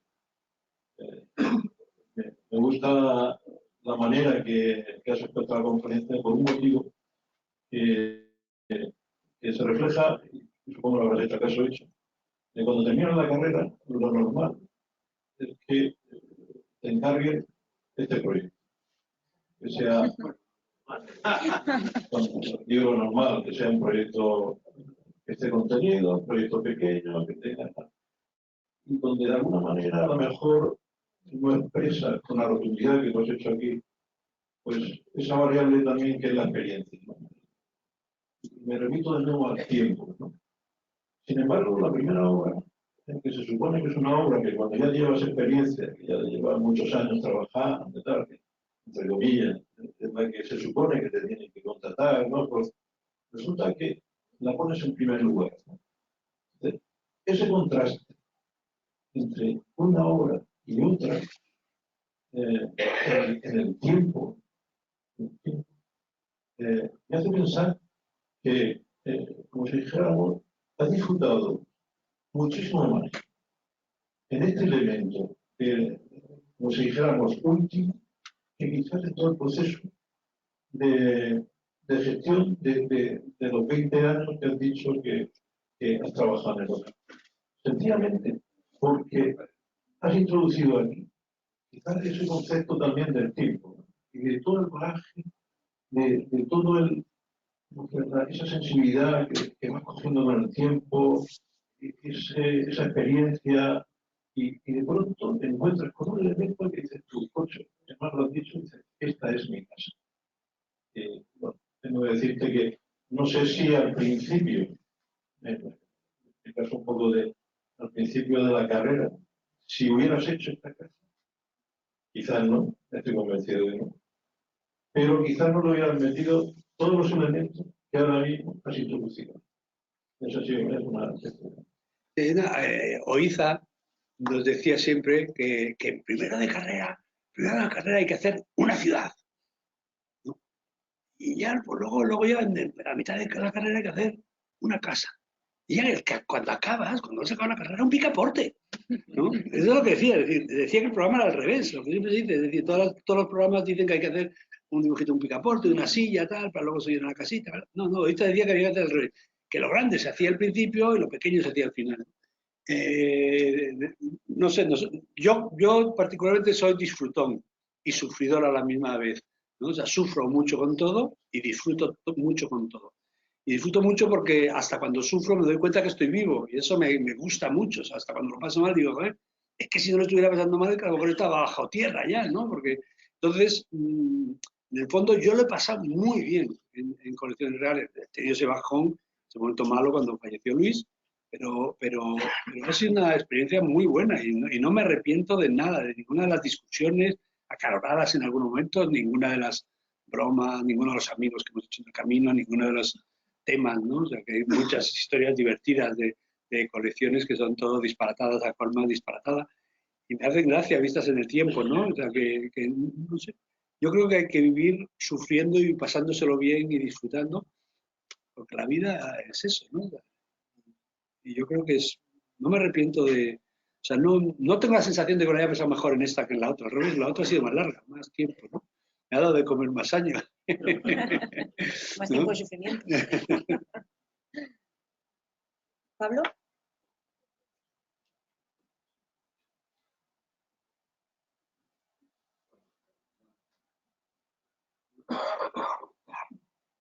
Buenas tardes. Buenas tardes. Hola, Emilio. Bueno, muchas gracias y enhorabuena por la presentación. Yo siguiendo el hilo de José María, tratando de sacarte de la zona de confort, has hablado de las cosas que te interesan y el discurso pues estaba claro, ¿no? A mí, claro, yo que tengo también otras inquietudes, me pregunto, por ejemplo, las cuestiones relacionadas con la problemática medioambiental o energética y la reflexión en todas estas cuestiones en esta arquitectura, que yo veo picosas, ¿no? Hablar de ellas, no sé si porque nos interesan o no aparecen o que están implícitas simplemente. Por ejemplo, una energía térmica, el espesor de los muros de esta casa, me imagino que forman parte del confort que se debe vivir dentro de ella. La energía térmica también debe aparecer en el museo, ya que es un edificio semienterrado. La reflexión sobre esa habitación poniente difícil de resolver, ¿no? Esa radiación incómoda en Madrid y que con esa solución de estructura y cerramiento que se va entrelazando y que filtra esa radiación, el uso de materiales que son cercanos al lugar, que también desde un punto de vista medioambiental, pues forma parte de un discurso que me parece interesante, ¿no? Y me gustaría saber si estas cosas se reflexionan o se aparecen este tema y dentro de un contexto pues, que conocemos, ¿no? De cambio climático, como la arquitectura, pues tiene su impacto y que creo que es un elemento que poco a poco debe ir como parte más de nuestro discurso. Sí. Sí, me acuerdo cuando nosotros trabajamos 10 años con Moneo, claro, cuando salimos habíamos trabajado tanto con la disciplina, que en realidad cuando hablábamos en las conferencias o con nuestros alumnos nunca hablábamos de temas de programa o temas, ¿no? Porque hablábamos por hecho. Todos estos temas de sostenibilidad, el edificio del Águila, lo recuerdo perfectamente, ganamos el concurso en 1996. Ganamos el concurso de 1996 y era el primer edificio verde que existe en España. Verde según los parámetros no existía en España normativa, nos tuvimos que ir a contratar a Obearu, coger todos los parámetros de los manuales que había en Londres en aquel momento y en Inglaterra en aquel momento para la arquitectura verde. Había temas de materiales, de la construcción, de reciclado, de todo eso. Y trabajamos con Obearu mano con mano. Y yo recuerdo a apóstoles de la sostenibilidad de ahora que en aquel momento me dijeron: Emilio, no conozco a ningún arquitecto que esté a un buen arquitecto en la historia de la arquitectura que esté preocupado de la ecología. No voy a poner nombres porque duele mucho, porque son grandes apóstoles de la sostenibilidad que en sus conferencias solamente hablan de esto. A nosotros nos importa muchísimo este tema, pero de casa venimos llorados. O sea, toda conferencia supone, como he dicho antes, un género dramático. Es parte teatro, es parte ensayo y es parte narración, ¿no? Y uno decide lo que cuenta, ¿no? Hay gente que hace más incidencia sobre algunos temas porque en su narración le interesa más contar eso, y hay otros que hacen porque se quieren presentar así, de otra manera, ¿no? Nosotros estamos muy preocupados por los temas de sostenibilidad, todos los proyectos, tenemos nuestros consultores específicos de esto, todos nuestros planos tienen su parte de este tema. Evidentemente que cojamos la piedra y el hormigón a 50 metros no es casual, o sea, es parte de, ¿no? o que asistan unos sistemas de ventilación cruzada, sistemas de energía térmica, sistemas también de calefacción por geotérmica, pero bueno, que nos parece un poco innecesario contarlas en nuestro relato. Yo entiendo, vuelvo a decir lo mismo que dije antes a José María. O sea, yo cuando oigo a alguien contar todas estas cosas me parecen interesantísimas, porque veo otras formas de enfocarlo, otras formas de contarlo, veo la belleza en el propio relato, pero recuerdo perfectamente que los primeros que reivindicamos la estética, digamos, o el placer estético de las propias instalaciones, sobre todo si eran optimizadas, éramos nosotros en el Águila. Lo recuerdo perfectamente y recuerdo a todos mis compañeros diciéndome que con ecología los buenos arquitectos no lo habían hecho en toda la vida, cuando no era verdad. La verdad, la historia nos ha demostrado que hay muchísimos arquitectos que están preocupados con temas de sostenibilidad durante toda la vida. No sé, ya digo, nosotros no hablamos de eso, pero no hablamos en este discurso, como no te digo qué programas utilizamos para o cómo hacemos las maquetas o cuál es la discusión que estableció con la jardinera, la persona del jardín en relación al agua, ¿no? Pero está hablado, o sea, no sabemos, está contado la cantidad de agua que se necesita para cada planta, todo eso. Me parece que no es un dato, no que no interesa a la gente, que sí le interesa, pero que no es un dato que yo quiera dar hoy, porque he construido mi relato.